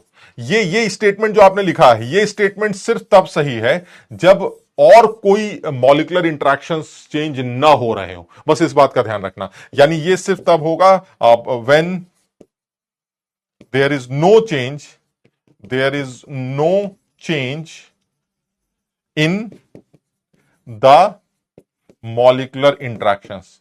Molecular interactions में कोई चेंज नहीं होना चाहिए। अगर मॉलिक्यूलर इंटरेक्शंस चेंज हो रहे हैं तो ऐसे में dt के जीरो होने के बावजूद भी du और dh जीरो नहीं होता। क्लियर है सबको, ये बात समझ में आ गई? देविशा कह रही है सर बहुत फास्ट हो रहा है। नहीं नहीं देविशा, ये तो वो बातें कर रहे हैं जो बहुत सिंपल है बेटा। मतलब हम तो, और तुम्हें तो ज्यादा कुछ याद ही नहीं करना है, बहुत तो सीधी सीधी बात कर रहा हूं कि आपको हीट कैपेसिटी जैसे फिजिक्स में भी बताई जाती है, हीट कैपेसिटी को हमने सीधे सीधे डिफाइन कर लिया कांस्टेंट वॉल्यूम पर और कांस्टेंट प्रेशर पर। तो वो सीपी होगा एक और एक सीवी होगा। सीपीसीबी का क्या रिलेशन होगा वो अभी हम याद कर लेंगे। दूसरी बात ये कि सीपीसीबी को हमने किस तरह से डीएच और डीयू से रिलेट किया वो याद कर लो बस।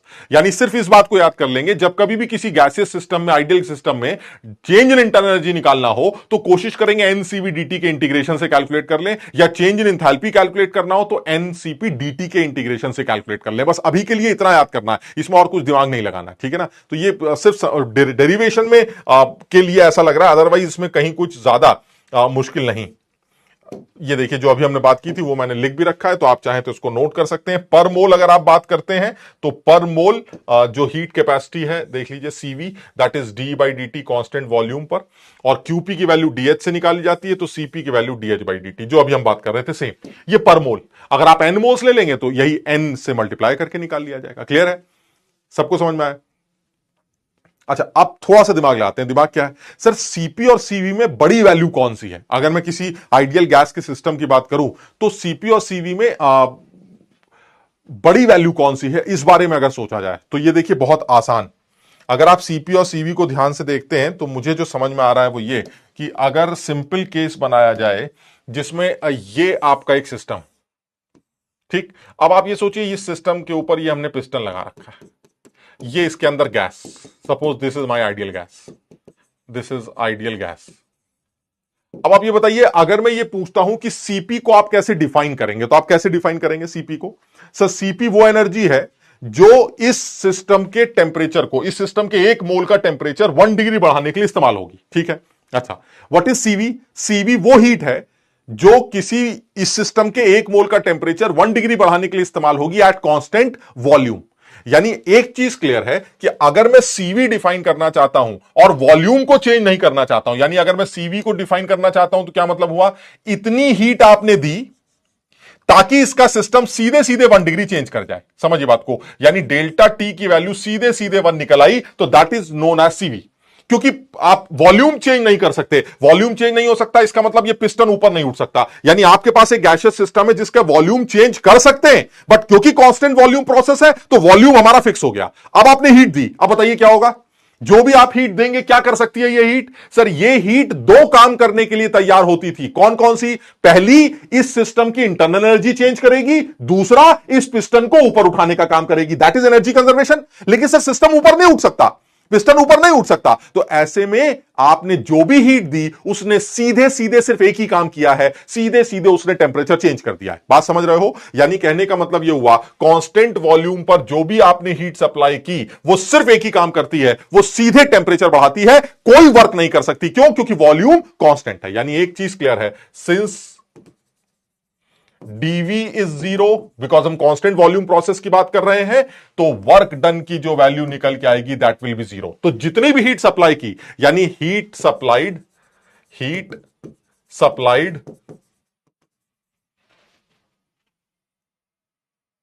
To the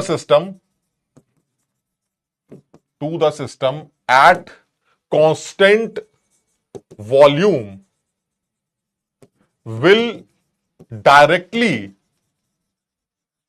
used to increase the temperature,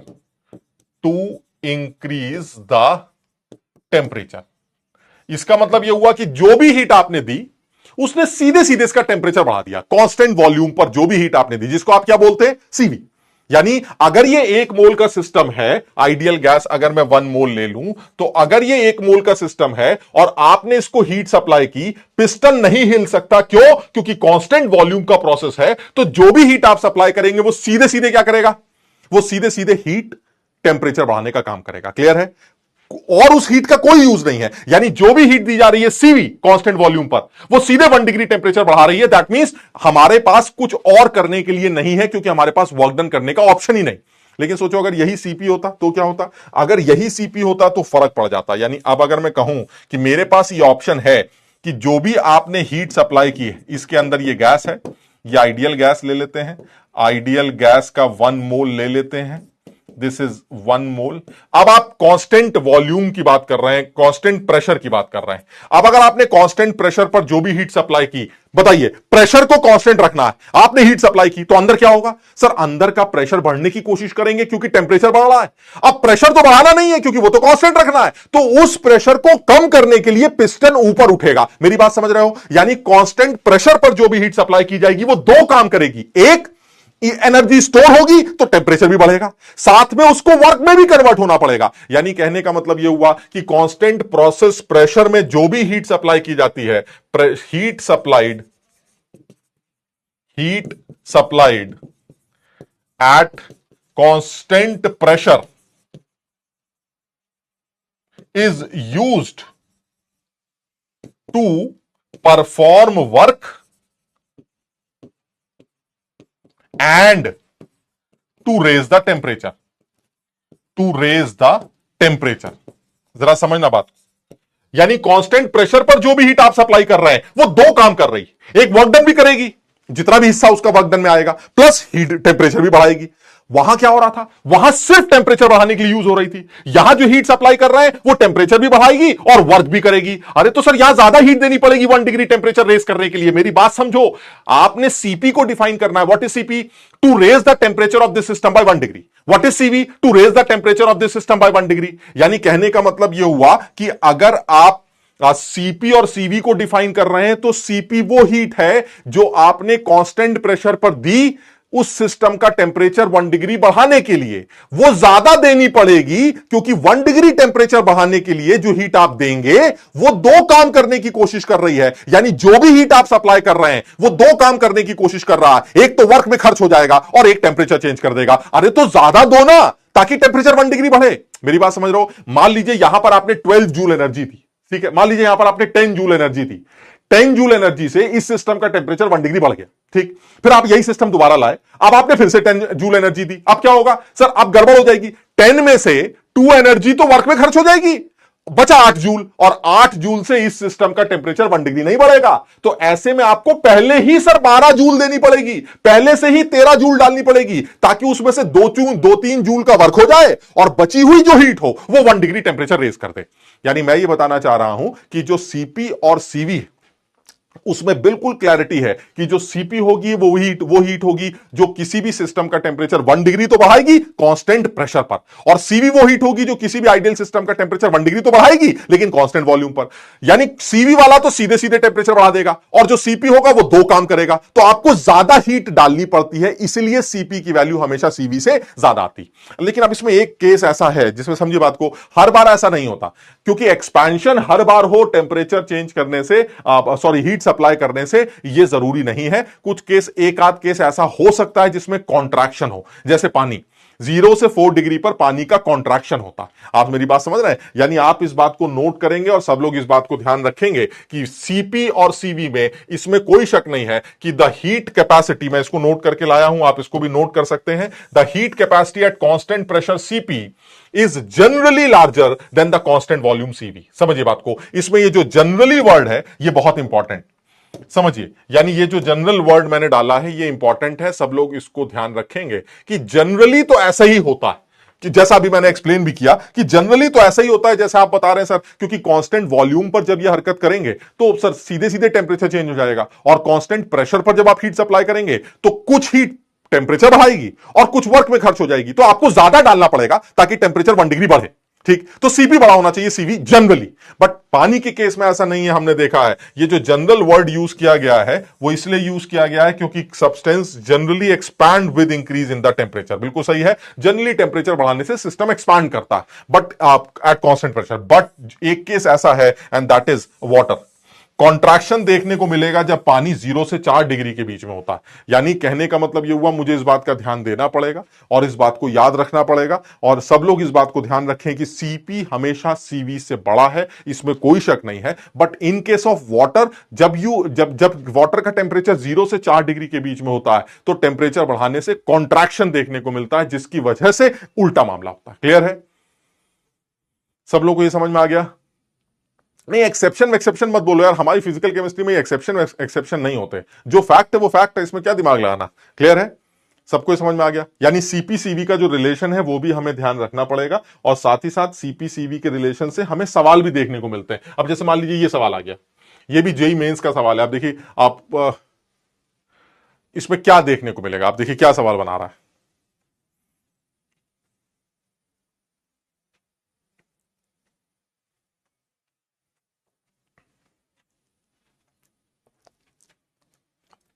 देखिए क्या कह रहा है। अब फॉर सिल्वर सीपी की वैल्यू दे रखी। अब देखिए सीपी की वैल्यू उसने सिल्वर के लिए पकड़ा रखी। यानी एक चीज क्लियर है, सीपी की वैल्यू टेम्परेचर डिपेंडेंट। सिल्वर के लिए जो इन्होंने सीपी की वैल्यू है टेम्परेचर डिपेंडेंट है। जैसे जैसे टेम्परेचर बढ़ता जाएगा उसका सीपी वैल्यू भी इनके हिसाब से इंक्रीज करता जाएगा। ठीक है, तो मैंने कहा ठीक है भाई, आपको जैसे देना है वैसे दे दीजिए। तो आप क्या करना चाह रहे हैं? वो कह रहा है भाई ये बताइए कि व्हाट इज डेल्टा। अरे यार, तो ये तो बड़ा पुराना तुम्हारा फिजिक्स से रिलेटेड सवाल, इसमें क्या सोचना है यार, अभी तो बात हुई थी। Delta H is equal to n CPDT. ठीक है, अब आप इसके अंदर अगर आप टोटल डेल्टा एच कैलकुलेट करना चाहते हैं तो इसको इंटीग्रेट कर दीजिए। सर ये एनसीपीडीटी को इंटीग्रेट करेंगे T1 से लेके T2 टेंपरेचर तक, और ये आपका H1 है, ये आपका H2 है। तो change in enthalpy that is delta H must be equal to what? N. CP की वैल्यू कितनी है? सीपी की वैल्यू है 23 प्लस 0.01 टी dt। और dt में लिमिट्स क्या क्या रखी जा रही हैं, कहां से लेके कहां तक लेके जा रहे हैं आप? n की वैल्यू 3 है, हम 300 से 1000 लेके जा रहे हैं, यानी 300 से 1000। जल्दी से इसका आंसर सॉल्व करके बताओ कितना निकल के आता है।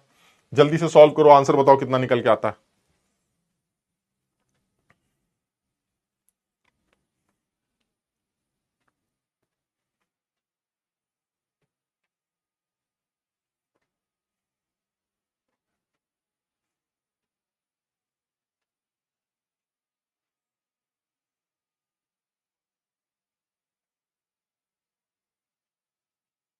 अब तो इसका आंसर निकाल सकते हैं, है ना। अब इसको इंटीग्रेट कर लेंगे, इंटीग्रेट करके आंसर आ जाएगा। तो आप इसको चेक करोगे तो इंटीग्रेशन सब लोग जानते होंगे। एन की वैल्यू आपको सवाल में मोल्स दे रखे हैं 3, और सिल्वर के जो मोल्स हैं वो भी हमें शायद 3 मोल्स दे रखे हैं। तो सिल्वर के मोल भी दे रखे हैं, तो एन की वैल्यू 3 आ जाएगी। और जब आप इसको इंटीग्रेट करेंगे तो this is 323 T plus 0.01 T square by 2, है ना, यही होगा ना। और इसको आपने 300 से लेके 1000 तक की लिमिट्स डाल दी।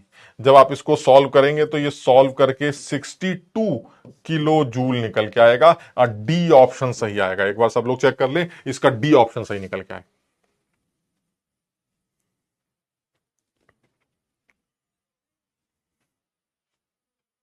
क्लियर है?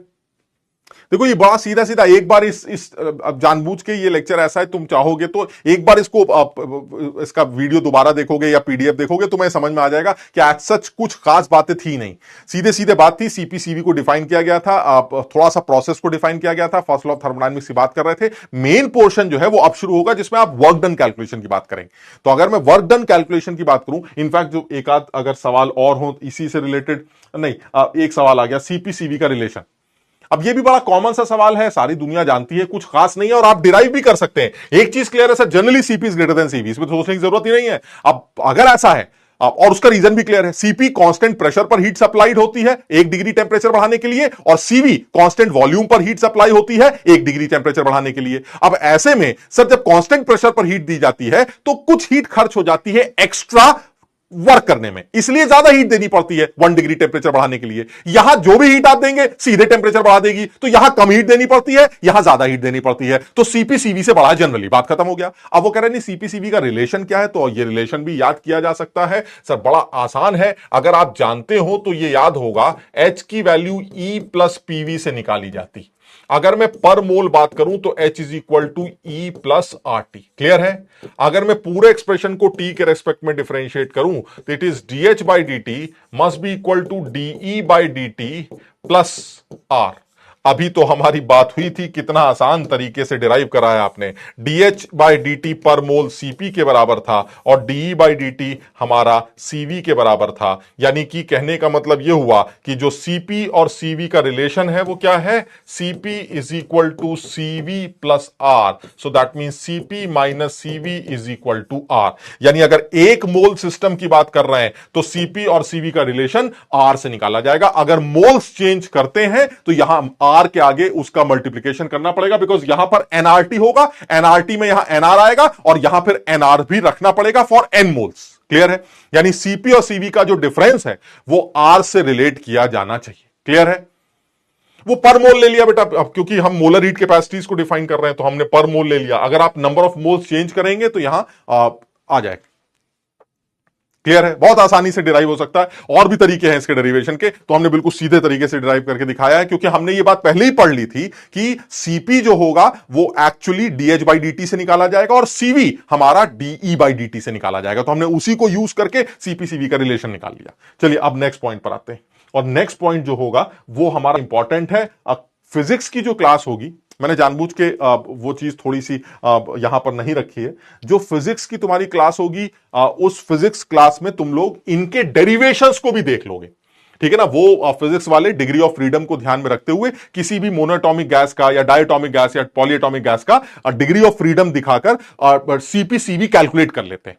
हम उस डेरिवेशन पे नहीं जाना चाहते, हम सीधे सीधे इसको याद कर लेते हैं। ये डेरिवेशन तुम फिजिक्स में देखोगे और ये सीधे सीधे हम इसको याद कर लेते हैं। वो यही है कि अगर आप CP/CV के वैल्यूज को याद करना चाहते हैं तो आप CP/CV की चुपचाप ये वैल्यू याद कर सकते हैं। मोनोएटॉमिक गैस, डायटॉमिक गैस और ट्रायटॉमिक गैस के लिए मुझे CP/CV की वैल्यूज और उनका रेशो, जिसको पॉइजन्स रेशो के नाम से जाना जाता है, वो रेशो मुझे याद रखना है। बस उसका भी पर्पस सिर्फ इतना है ताकि हम जब एडियाबेटिक प्रोसेस या कोई प्रोसेस चलेगा उस केस में CP/CV को यूज कर सके। अदरवाइज इसका कोई यूज नहीं है। जनरली सवालों में दे भी दिया जाता है, बट फिर भी मुझे कम से कम मोनो, डाई और ट्राइएटॉमिक गैसेस के CP/CV वैल्यूज और गामा वैल्यूज ध्यान रखने चाहिए। और यह चीज हमें फिजिक्स में डिराइव करके भी दिखा दी जाती है।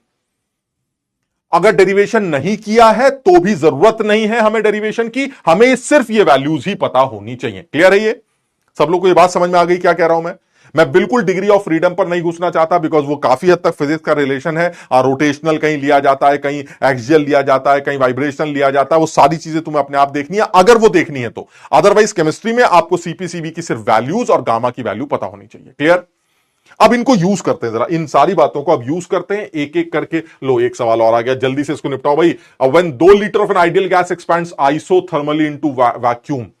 देखो जल्दी से बताओ, इंटरनल जी चेंज क्या होगा? तुम कहोगे सर आइसोथर्मल प्रोसेस तो आपने नहीं पढ़ाया। कम से कम आइसोथर्मल प्रोसेस में इतना तो पढ़ाया है कि टेम्परेचर कांस्टेंट रहता है। अगर टेम्परेचर कांस्टेंट है तो सर dt की वैल्यू 0 होगी, और अगर dt 0 है तो एक चीज क्लियर है सर, अगर आपको इंटरनल एनर्जी चेंज कैलकुलेट करना है dE, जो कि अगर हम NCV dt से कैलकुलेट करते हैं तो ये 0 आ भी सकता है, 0 नहीं भी आ सकता। याद है? 0 कब आ सकता है? 0 तब आएगा जब आप आइडियल सिचुएशन की बात करेंगे जिसमें मॉलिक्यूलर इंटरेक्शन चेंज नहीं हो रहे हो। सर ये तो आइडियल गैस की आप बात कर रहे हैं, आइडियल गैस, फिर तो बात ही खत्म हो गई। सर अगर dt 0 है तो वर्क डन भी 0 होगा, DE की वैल्यू भी 0 होगी, क्योंकि आप आइडियल गैस की बात कर रहे हैं। तो इसका मतलब यह हुआ कि इस सवाल का आंसर जो है वो 0 आ जाएगा। शाबाश। नेक्स्ट पॉइंट पर आते हैं। बहुत आसान है। देखो ये मत सोचो जल्दी कर रहा हूं, बहुत आसान है, इसलिए टाइम नहीं बर्बाद कर रहा हूं। तुम एक बार PDF दोबारा देखोगे तुम्हें अपने आप ही समझ में आ जाएगा। ठीक, अब आते हैं काम की बात पर, and that is work done. अब देखो यहां पर दो बातें आ रही हैं। तुमने अगर यहां ध्यान से देखा तो मैंने यहां पर एक वर्ड यूज किया है जो कि फिजिक्स में यूज नहीं होता, एंड दैट इज रिवर्सिबल। मतलब फिजिक्स में ये तो यूज होता है बट इस पे जोर नहीं दिया जाता कि अभी हम रिवर्सिबल कर रहे हैं तो हम इरिवर्सिबल भी करेंगे। हम रिवर्सिबल को ही डिटेल में समझ लेते हैं क्योंकि हम इरिवर्सिबल वर्क डन कैलकुलेट नहीं करते, और हम करना भी नहीं चाहिए क्योंकि हम वैसे भी गलती करते हैं अगर मैं केमिस्ट्री की बात करूं। ठीक, फिर भी अब जो है सो है, हमें करना तो चाहिए। तो हम जो करना चाह रहे हैं वो ये है कि आपके पास एक थर्मोडायनेमिक चेंज है, आइसोथर्मल प्रोसेस है, और आप वर्क डन कैलकुलेशन करना चाह रहे हैं आइसोथर्मल प्रोसेस की। ठीक है? हाँ, एक बच्चा पूछ रहा है अगर आइडियल नहीं होता, दक्ष अगर आइडियल नहीं होता तो डेल्टा ई को 0 नहीं लिख सकते थे आप। आप समझिए बात को। अगर आइडियल गैस न होती तो गैसेस के बीच में मॉलिक्यूलर इंटरेक्शंस होते हैं, अगर तुम्हें याद हो रियल गैसेस में इंटरमॉलिक्यूलर फोर्स ऑफ अट्रैक्शंस होते हैं।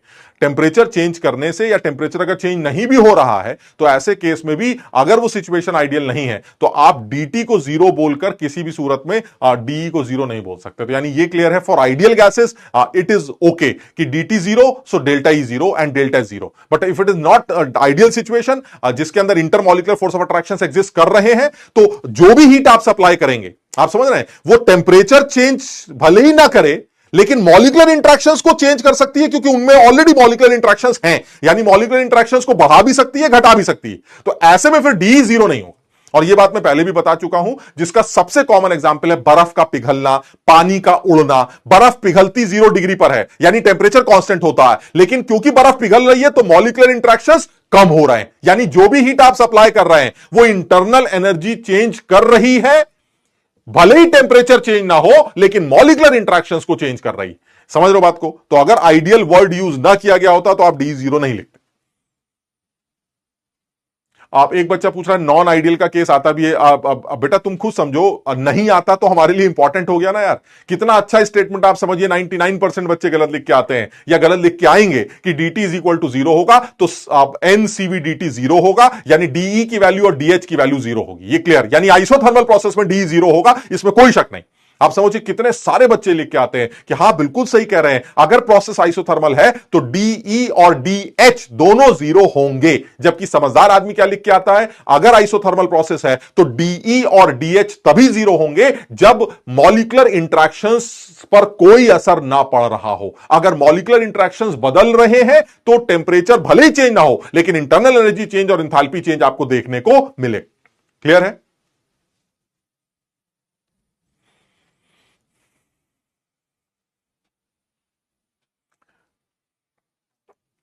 देखो आज मैं थोड़ा सा जल्दी जल्दी बोल रहा हूं तो ज्यादातर बच्चे लिख रहे हैं सर थोड़ा धीरे धीरे बोलिए, तो चलो ठीक है थोड़ा धीरे धीरे बोलते हैं। थोड़ा सा बोलने की स्पीड, मैं उसका रीजन था, मुझे ऐसा लग रहा था कि चीजें आसान है तो आप जल्दी जल्दी निपटा दी जाए, और कोई रीजन नहीं है तो ठीक है मैं थोड़ा सा आराम से बात करूंगा। लेकिन मैं ये चाह रहा हूं कि ठीक है अगर मैंने थोड़ा सा जल्दी भी बोला है तो तुम आप एक बार पीडीएफ जरूर देख लेना, क्योंकि पीडीएफ देखोगे, बिना वीडियो के अगर पीडीएफ देखोगे तो भी तुम्हें समझ में आ जाएगा, क्योंकि मैंने कहीं कुछ बहुत ज्यादा हाई फाई बात नहीं कर रखी। क्लियर है?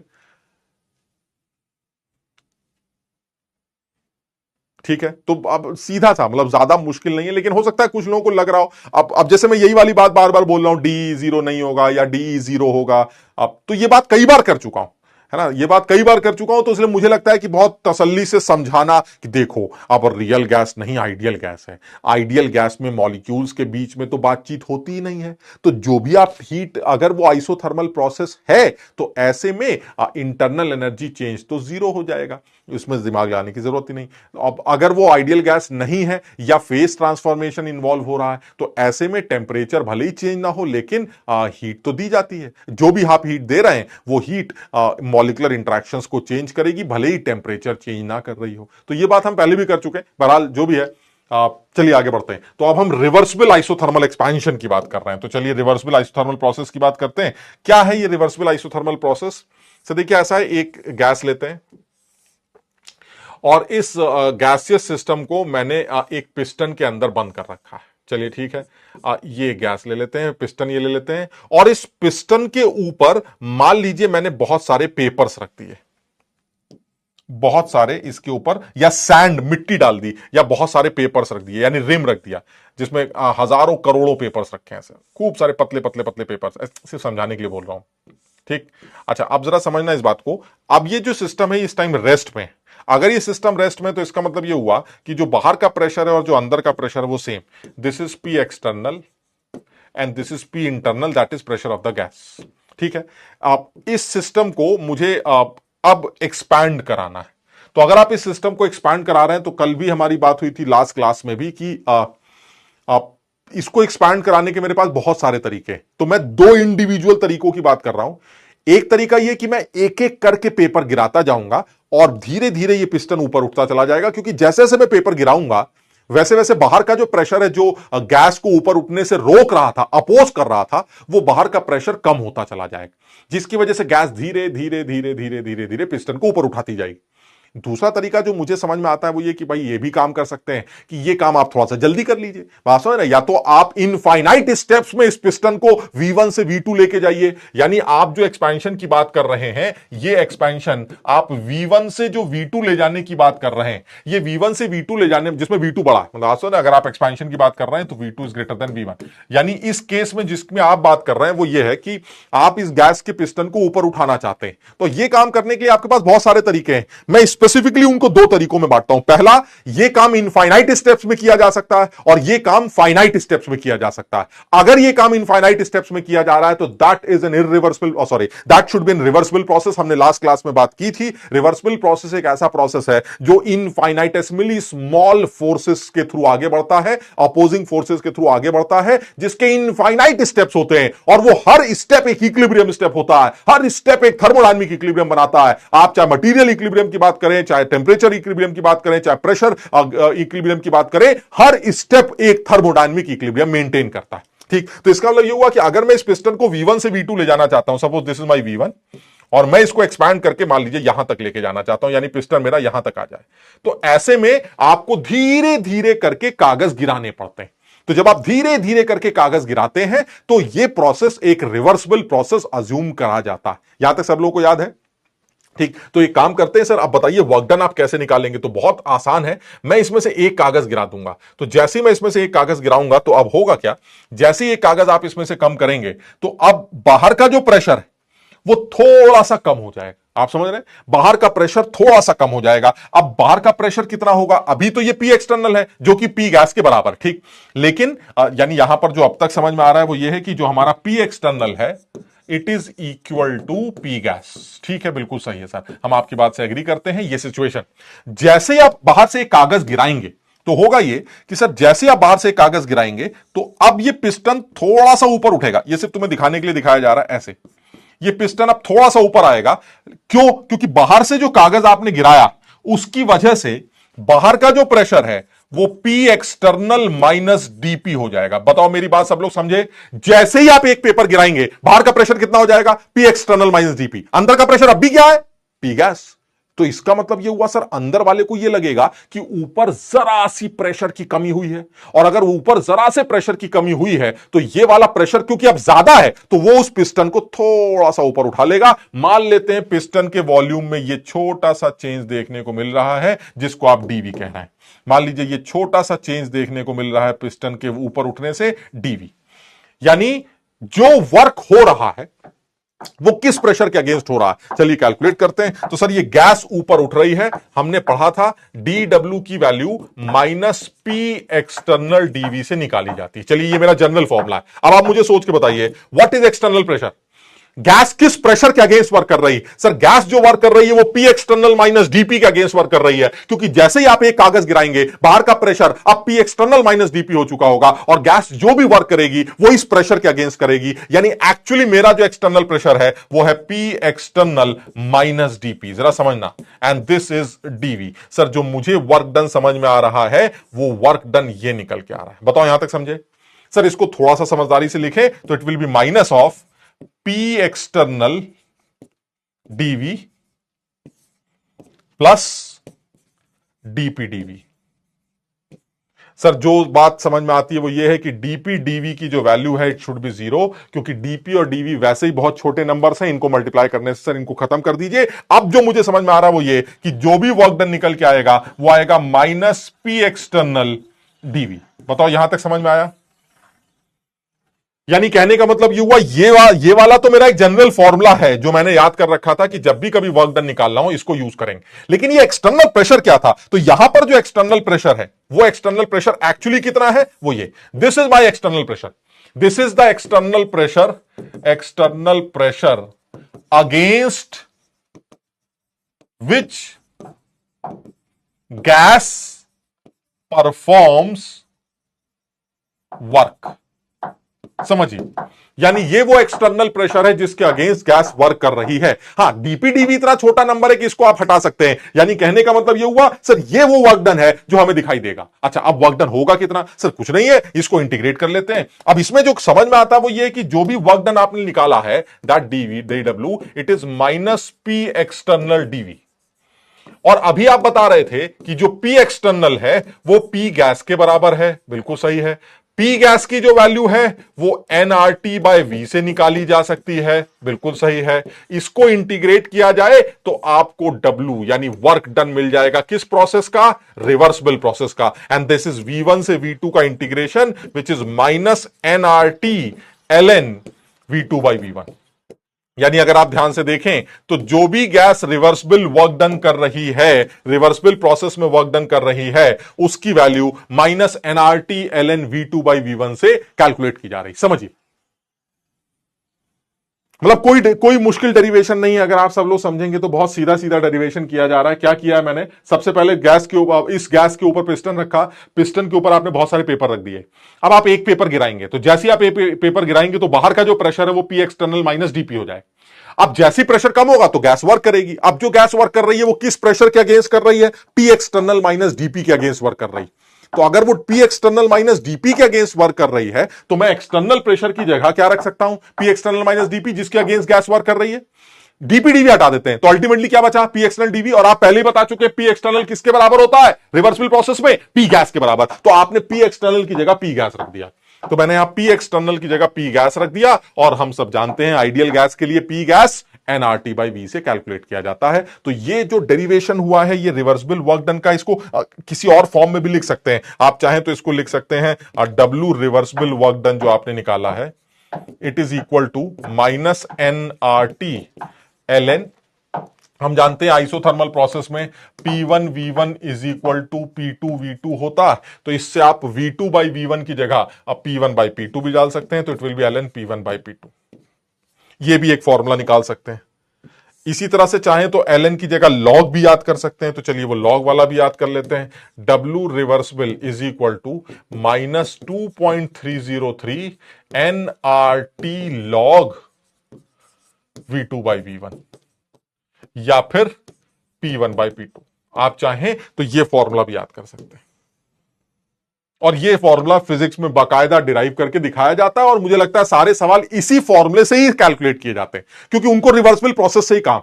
रिवर्सिबल प्रोसेस उनके हिसाब से कौन सा प्रोसेस है? एक ऐसा क्वासिस्टैटिक प्रोसेस जिसमें इनफाइनाइट स्टेप्स में खेल खेला जा रहा है। एक इनफाइनाइट स्टेप में खेल खेला जा रहा है। एक एक कागज गिरता जा रहा है, एक एक कागज गिरता जा रहा है। पिस्टन V1 से और बड़ा और बड़ा और बड़ा और कहां तक पहुंच गया? V2 तक। तो V1 से V2 ले जाने में उसको इनफाइनाइट स्टेप्स में आगे लेके जा रहा है। काम कौन कर रहा है? सर गैस काम कर रही है। अगर गैस काम कर रही है एक्सपेंशन में तो वर्क डन निगेटिव होना चाहिए पॉजिटिव? सर निगेटिव होना चाहिए। आप चेक करिए ये निगेटिव ही निकल के आएगा, चाहे यहां से चेक करो, चाहे यहां से चेक करो, चाहे यहां से चेक करो। सर V2 बड़ा है, V1 छोटा है, तो इसका मतलब ये टर्म पॉजिटिव होगा। बाहर आपने ऑलरेडी नेगेटिव लगा रखा है। So reversible work done by the gas is negative.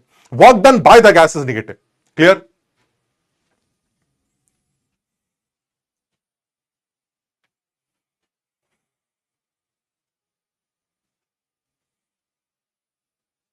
बिल्कुल आसान है, इसमें कहीं कोई झंझट नहीं है, बहुत आसान है। कोई कोई बिल्कुल सीधा डेरिवेशन, लेकिन ये रिवर्सिबल का।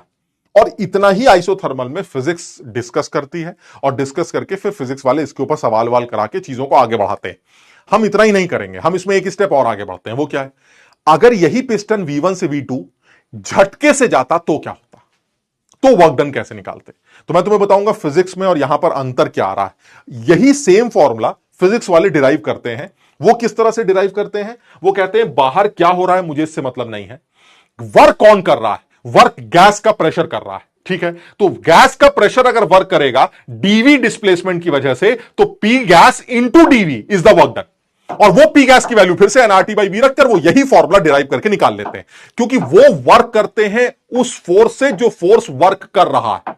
मैं वर्क कैलकुलेट करता हूं उस फोर्स के अगेंस्ट जिसके अगेंस्ट गैस एक्सपांड कर रही है। तो दोनों में अंतर, हां फर्क इतना है कि अगर वो रिवर्सिबल प्रोसेस की बात कर रहे हैं तो उनका आंसर भी nRT ln V2 बाई V1 से निकाला जाता है और मेरा आंसर भी nRT ln V2 बाई V1 से निकाला जाता है, क्योंकि मेरा P एक्सटर्नल P गैस के बराबर है फॉर रिवर्सिबल प्रोसेस। मेरी सब लोग बात समझ पा रहे हैं कि नहीं? यानी मैं ये बताना चाह रहा हूं कि हमारा और उनका आंसर सिर्फ साइन का फर्क है, क्योंकि हमारा साइन तो ऑब्वियसली निगेटिव आता है, सिर्फ साइन का फर्क है। क्यों? क्योंकि वो ये कहते हैं कि work done is P gas DV और मैं कहता हूं P external DV. And since this is reversible process and external and internal are same, so ultimately मेरा आंसर भी वही आएगा जो उनका आंसर आएगा। क्लियर है? लेकिन अब अगर मैं इररिवर्सिबल प्रोसेस की बात करता हूं तो सब गड़बड़ हो जाती है। कैसे? अगर आप इररिवर्सिबल प्रोसेस की बात करते हैं तो गड़बड़ यह हो जा रही है कि अगर मैंने एक इररिवर्सिबल प्रोसेस लिया तो इररिवर्सिबल प्रोसेस एक ऐसा प्रोसेस होगा जिसमें ये पिस्टन होगा और इस पिस्टन के ऊपर आपने ये पेपर्स रखे होंगे, लेकिन अब आप ये चाहते हैं कि आपका पिस्टन V1 से लेके V2 तक जाए और ये खटाक करके ऊपर ऐसे झटके के साथ ऊपर जाए, और ये सिर्फ तभी हो सकता है जब आप इसके ऊपर से खूब सारे पेपर नीचे गिरा दें। अब आप जरा समझिएगा, अगर ये पिस्टन V1 से V2 जा रहा है और आपने एक बार में बहुत सारे पेपर्स गिरा दिए, तो अब जो सिचुएशन है वो सिचुएशन क्या है कि अगर मैं बहुत सारे पेपर्स गिरा दूंगा तो अब जो एक्सटर्नल प्रेशर होगा जिसके अगेंस्ट गैस एक्सपैंड करेगी, दिस इज पी गैस। क्या ये समझ पा रहे हैं सब लोग कि पी गैस की वैल्यू पी एक्सटर्नल से बहुत ज्यादा होगी? क्या ये बात सब लोग समझ पा रहे हैं? क्या ये बात सबके समझ में आई कि पी एक्सटर्नल और पी गैस में अब जमीन आसमान का फर्क है? That is irreversible process. Irreversible process में जो ड्राइविंग फोर्स होता है वो अपोजिंग फोर्स से फाइनाइट डिफरेंट होता है, जबकि इन रिवर्सिबल प्रोसेस में ड्राइविंग फोर्स और अपोजिंग फोर्स इनफाइनाइटेसिमली डिफरेंट होते हैं, ऑलमोस्ट सिमिलर। वो अभी हमने देखा भी था। यानी सर एक चीज क्लियर है कि अब जो गैस का प्रेशर होगा, जब आप झटके से कागज गिरा देंगे तो गैस को एकदम से क्या लगेगा, अरे वाह खाली हो गया, चलो उठते। अब ऐसे में वो ये थोड़ी ना कि थर्मोडायनामिक इक्विलिब्रियम बनाएगी ऐसे धीरे धीरे धीरे ना, वो कहेगी अरे वाह प्रेशर खाली, झड़ाक से पिस्टन को ऊपर उठाएगी। यानी थर्मोडायनामिक इक्विलिब्रियम आपको मिलेगा सिर्फ इनिशियल और फाइनल स्टेज में।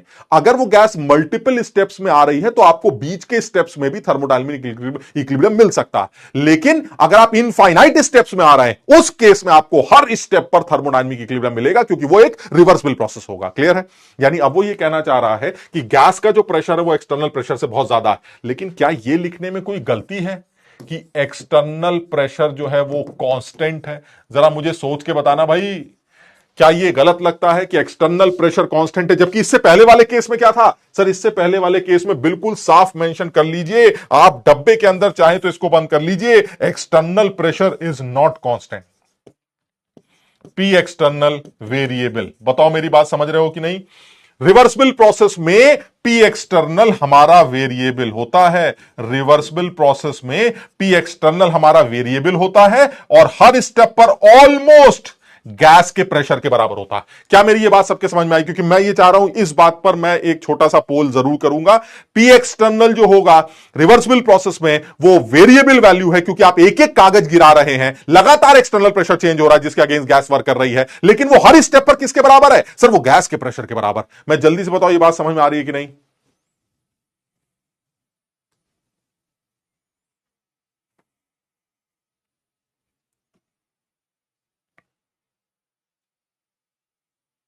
एक आदमी लिख रहा है नो नो नो नो, एक आदमी कह रहा है नो। अरे बट अबे समझो, तुम जब एक एक कागज गिराओगे तो जिस प्रेशर के अगेंस्ट गैस फैल रही है, ये प्रेशर वो कम नहीं हो रहा बार बार, यानी एक्सटर्नल प्रेशर हमारा चेंज हो रहा है, वेरिएबल। लेकिन क्योंकि सर ये धीरे धीरे चेंज हो रहा है, इसलिए अंदर और बाहर का प्रेशर ऑलमोस्ट हर वक्त बराबर, यानी this is variable but almost equal to internal pressure. But in this case, in case of irreversible process, the external pressure is constant. क्यों सर? आपने एक बार में हाथ से पकड़ के कागज गिरा दिए सर। जब आप हाथ से कागज ही गिरा देंगे तो जितने कागज बच गए दो चार, उन्हीं की वजह से जो प्रेशर होगा वो होगा, and that will be constant. आप बार बार कागज नहीं गिरा रहे हैं। और सर वो जो दो कागजों की वजह से प्रेशर बचा है सर, वो इंटरनल प्रेशर से बहुत कम बचा है। यानी एक चीज तो क्लियर है कि अगर आप इसकी बात करते हैं तो पी एक्सटर्नल कांस्टेंट होगा, और बिल्कुल चाहे तो मैं फिर इस बात को डब्बे में बंद करके लिखना चाहता हूं कि पी एक्सटर्नल मेरा कांस्टेंट है, पी एक्सटर्नल मेरा कांस्टेंट है। पहली बात, इररिवर्सिबल प्रोसेस की बात हो रही है, इररिवर्सिबल प्रोसेस की बात हो रही है। और दूसरी बात जो कि पी गैस से बहुत कम है। समझिए बात को, सब लोग इस बात को जरूर ध्यान रखें। क्लियर है? अच्छा, तो अब ऐसे में अगर आप वर्क डन निकालना चाहते हैं तो कैसे निकालेंगे? अरे सर निकालना क्या है, वर्क डन का तो एक ही फॉर्मूला होता है, D W is equal to minus P external DV. What is P external? Against which a gas is showing expansion और कॉन्ट्रैक्शन। यानी कहने का मतलब ये वो प्रेशर है जो गैस का नहीं है, ये वो प्रेशर है जिसके अगेंस्ट गैस फैल रही। वो कौन सा प्रेशर है सर? वो ये है। क्या वो सवाल में दिया गया है? दिया गया है। तो मैंने तो दिमाग ही नहीं लगाया, मैंने सीधे सीधे इसका आंसर लिख दिया सर, पी एक्सटर्नल डीवी। और मुझे एकदम साफ समझ में आता है कि अगर आप वर्क डन निकालना चाहते हैं तो आप इसको इंटीग्रेट करेंगे। दुनिया इस बात को जानती है सर, पी एक्सटर्नल कांस्टेंट है सर, इररिवर्सिबल प्रोसेस की बात हो रही है। ये प्रेशर गैस का नहीं है सर, ये एक्सटर्नल प्रेशर है जो कि कांस्टेंट है। आप इसको सीधे सीधे V1 से लेके V2 इंटीग्रेट करिए, आपका आंसर आ जाएगा। And this is minus P external V2 minus V1 and this is work done irreversible. अब तुम कहोगे जब ये बात इतनी ही आसान थी तो फिजिक्स वाले ये वाली बात क्यों नहीं करते? वो इसलिए नहीं करते हैं क्योंकि वो work done P external DV से नहीं, पी गैस डीवी से निकालते हैं। अरे तो सर क्या फर्क पड़ता है, पी गैस डीवी से निकाल लीजिए। इसलिए नहीं निकाल पाते क्योंकि पी गैस उनको पता नहीं होता। बात समझिए, कल भी मैंने लास्ट क्लास में बात की थी कि जब पिस्टन झटके से ऊपर उठेगा तो प्रेशर का ग्रेडियंट बन जाएगा, क्योंकि बीच में थर्मल इक्विलिब्रियम नहीं है। और अगर प्रेशर का ग्रेडियंट बन जाएगा, क्यों बन जाएगा सर? जैसी पिस्टन एकदम से झटके से उठेगा तो जो पिस्टन के नीचे वाली गैस है वो एक्सपांड करना स्टार्ट करेगी। अरे ये क्या हुआ? नीचे वाली गैस को भी पता ही नहीं है कि ऊपर क्या हुआ। ऊपर वाली गैस फैलने लगेगी, नीचे वाली कहेगी अरे लग रहा है फैलना है क्या हमें भी। तो उतनी देर में ऊपर से नीचे तक प्रेशर का एक ग्रेडियंट बनेगा। आप फिजिक्स वाले क्योंकि प्रेशर डिफाइन ही नहीं कर पा रहे हैं, और ये लॉजिकल है, प्रेशर वाकई में कोई डिफाइन नहीं कर सकता, ऐसे में वर्क डन कैलकुलेशन तो लगभग इंपॉसिबल है। क्योंकि अगर आप गैस के प्रेशर को लेकर शुरू कर रहे हैं, एक चीज क्लियर है कि जब आप एक्सटर्नल प्रेशर की बात करते हैं तो अंदर ग्रेडियंट बन रहा है कि नीचे बवाल हो रहा है, मुझे इससे मतलब ही नहीं है। केमिस्ट्री वाले कहते हैं ऐसी की तैसी सड़ा दो, पूरा खेल बिगाड़ दो, उल्टा सीधा कर दो। एक्सटर्नल प्रेशर तो पता है, चार कागज जो बच गए उनका प्रेशर तो पता है, बस उसी को डीवी से मल्टीप्लाई करके वर्क डन निकाल देना, गला सलत करके खेल खत्म कर देते हैं। लेकिन फिर भी logically irreversible process work done calculation गलत ही कर रहे हैं हम, लेकिन फिर भी जो फॉर्मूला डिराइव किया गया उसके अकॉर्डिंगली कहीं कुछ गलती नहीं है। फिजिक्स में गैस के प्रेशर से वर्क डन कैलकुलेट किया जाता है जो कि इररिवर्सिबल प्रोसेस में डिफाइंड ही नहीं है, जिसकी वजह से वर्क डन कैलकुलेशन वो बिल्कुल नहीं करते, हम जबरदस्ती कर देते हैं। क्लियर है?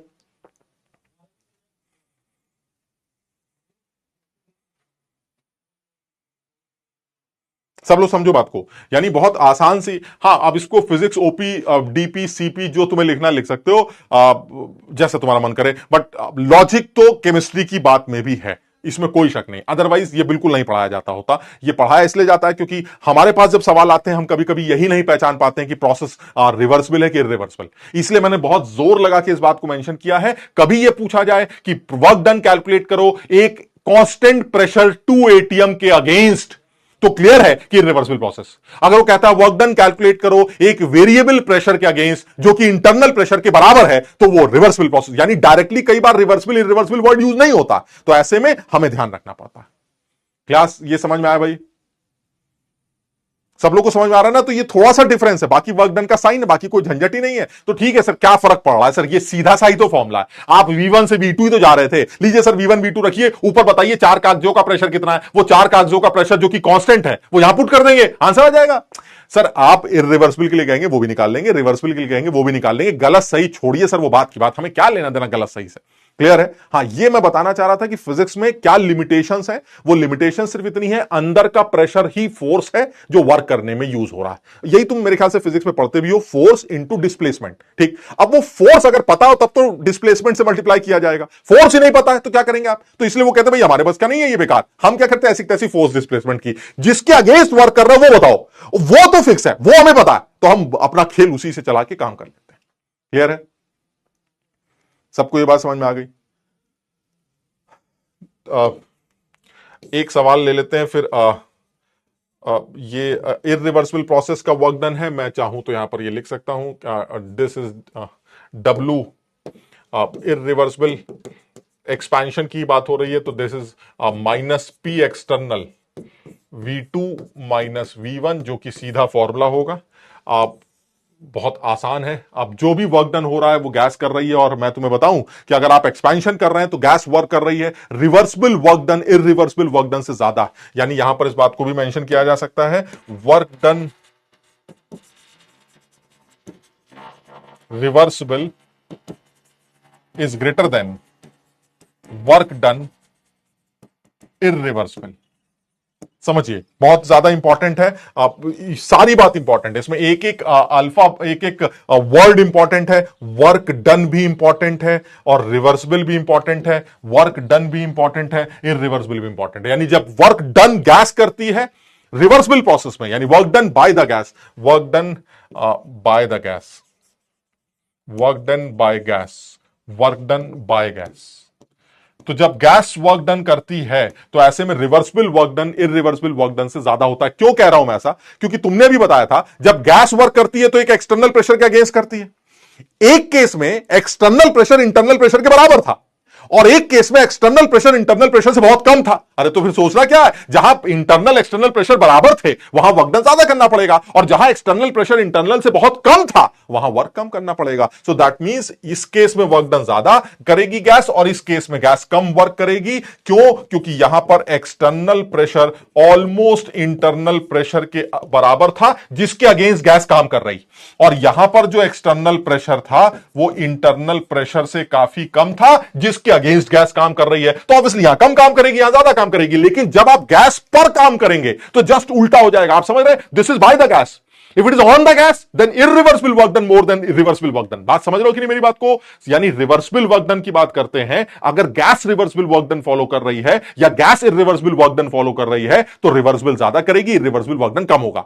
लेकिन जब आप गैस पर चढ़ेंगे तो उस केस में रिवर्सिबल वर्क डन कम होगा, आपके द्वारा इरिवर्सिबल वर्क डन ज्यादा होगा। यानी झटके से गैस को दबाने में ज्यादा काम करना पड़ेगा, धीरे धीरे गैस को दबाने में आपको कम काम करना पड़ेगा। झटके से गैस का उठना ये कम काम रखेगा और धीरे धीरे गैस का उठना वो ज्यादा काम करेगा।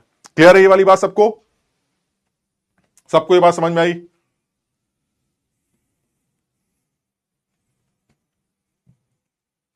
Work done against the external pressure means irreversible process. नहीं, अरे यार ये कौन लल्लू आदमी Damodar Kumar Bhaskar. Work done against the external pressure is reversible and irreversible both.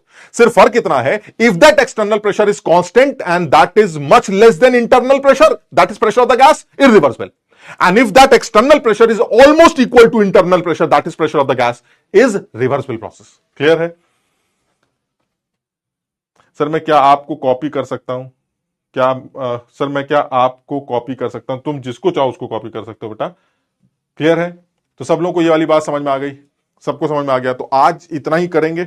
अगली क्लास में फिर कुछ सवाल हैं बहुत सारे, नेक्स्ट क्लास में इसको आगे बढ़ाते हैं। तो नेक्स्ट क्लास में मुझे लगता है एडियाबैटिक वर्क डन वगैरह सब कैलकुलेट कर लेंगे और फिर फटाफट हमें लगता है हम सेकंड लॉ ऑफ थर्मोडायनामिक्स में जाएंगे, जो कि हमें अच्छी तरह से डिस्कस भी करना चाहिए, दैट इज एंट्रोपी वाला पोर्शन। तो आज इतना ही करते हैं, अगली क्लास में फिर मुलाकात करते हैं। Thank you so much.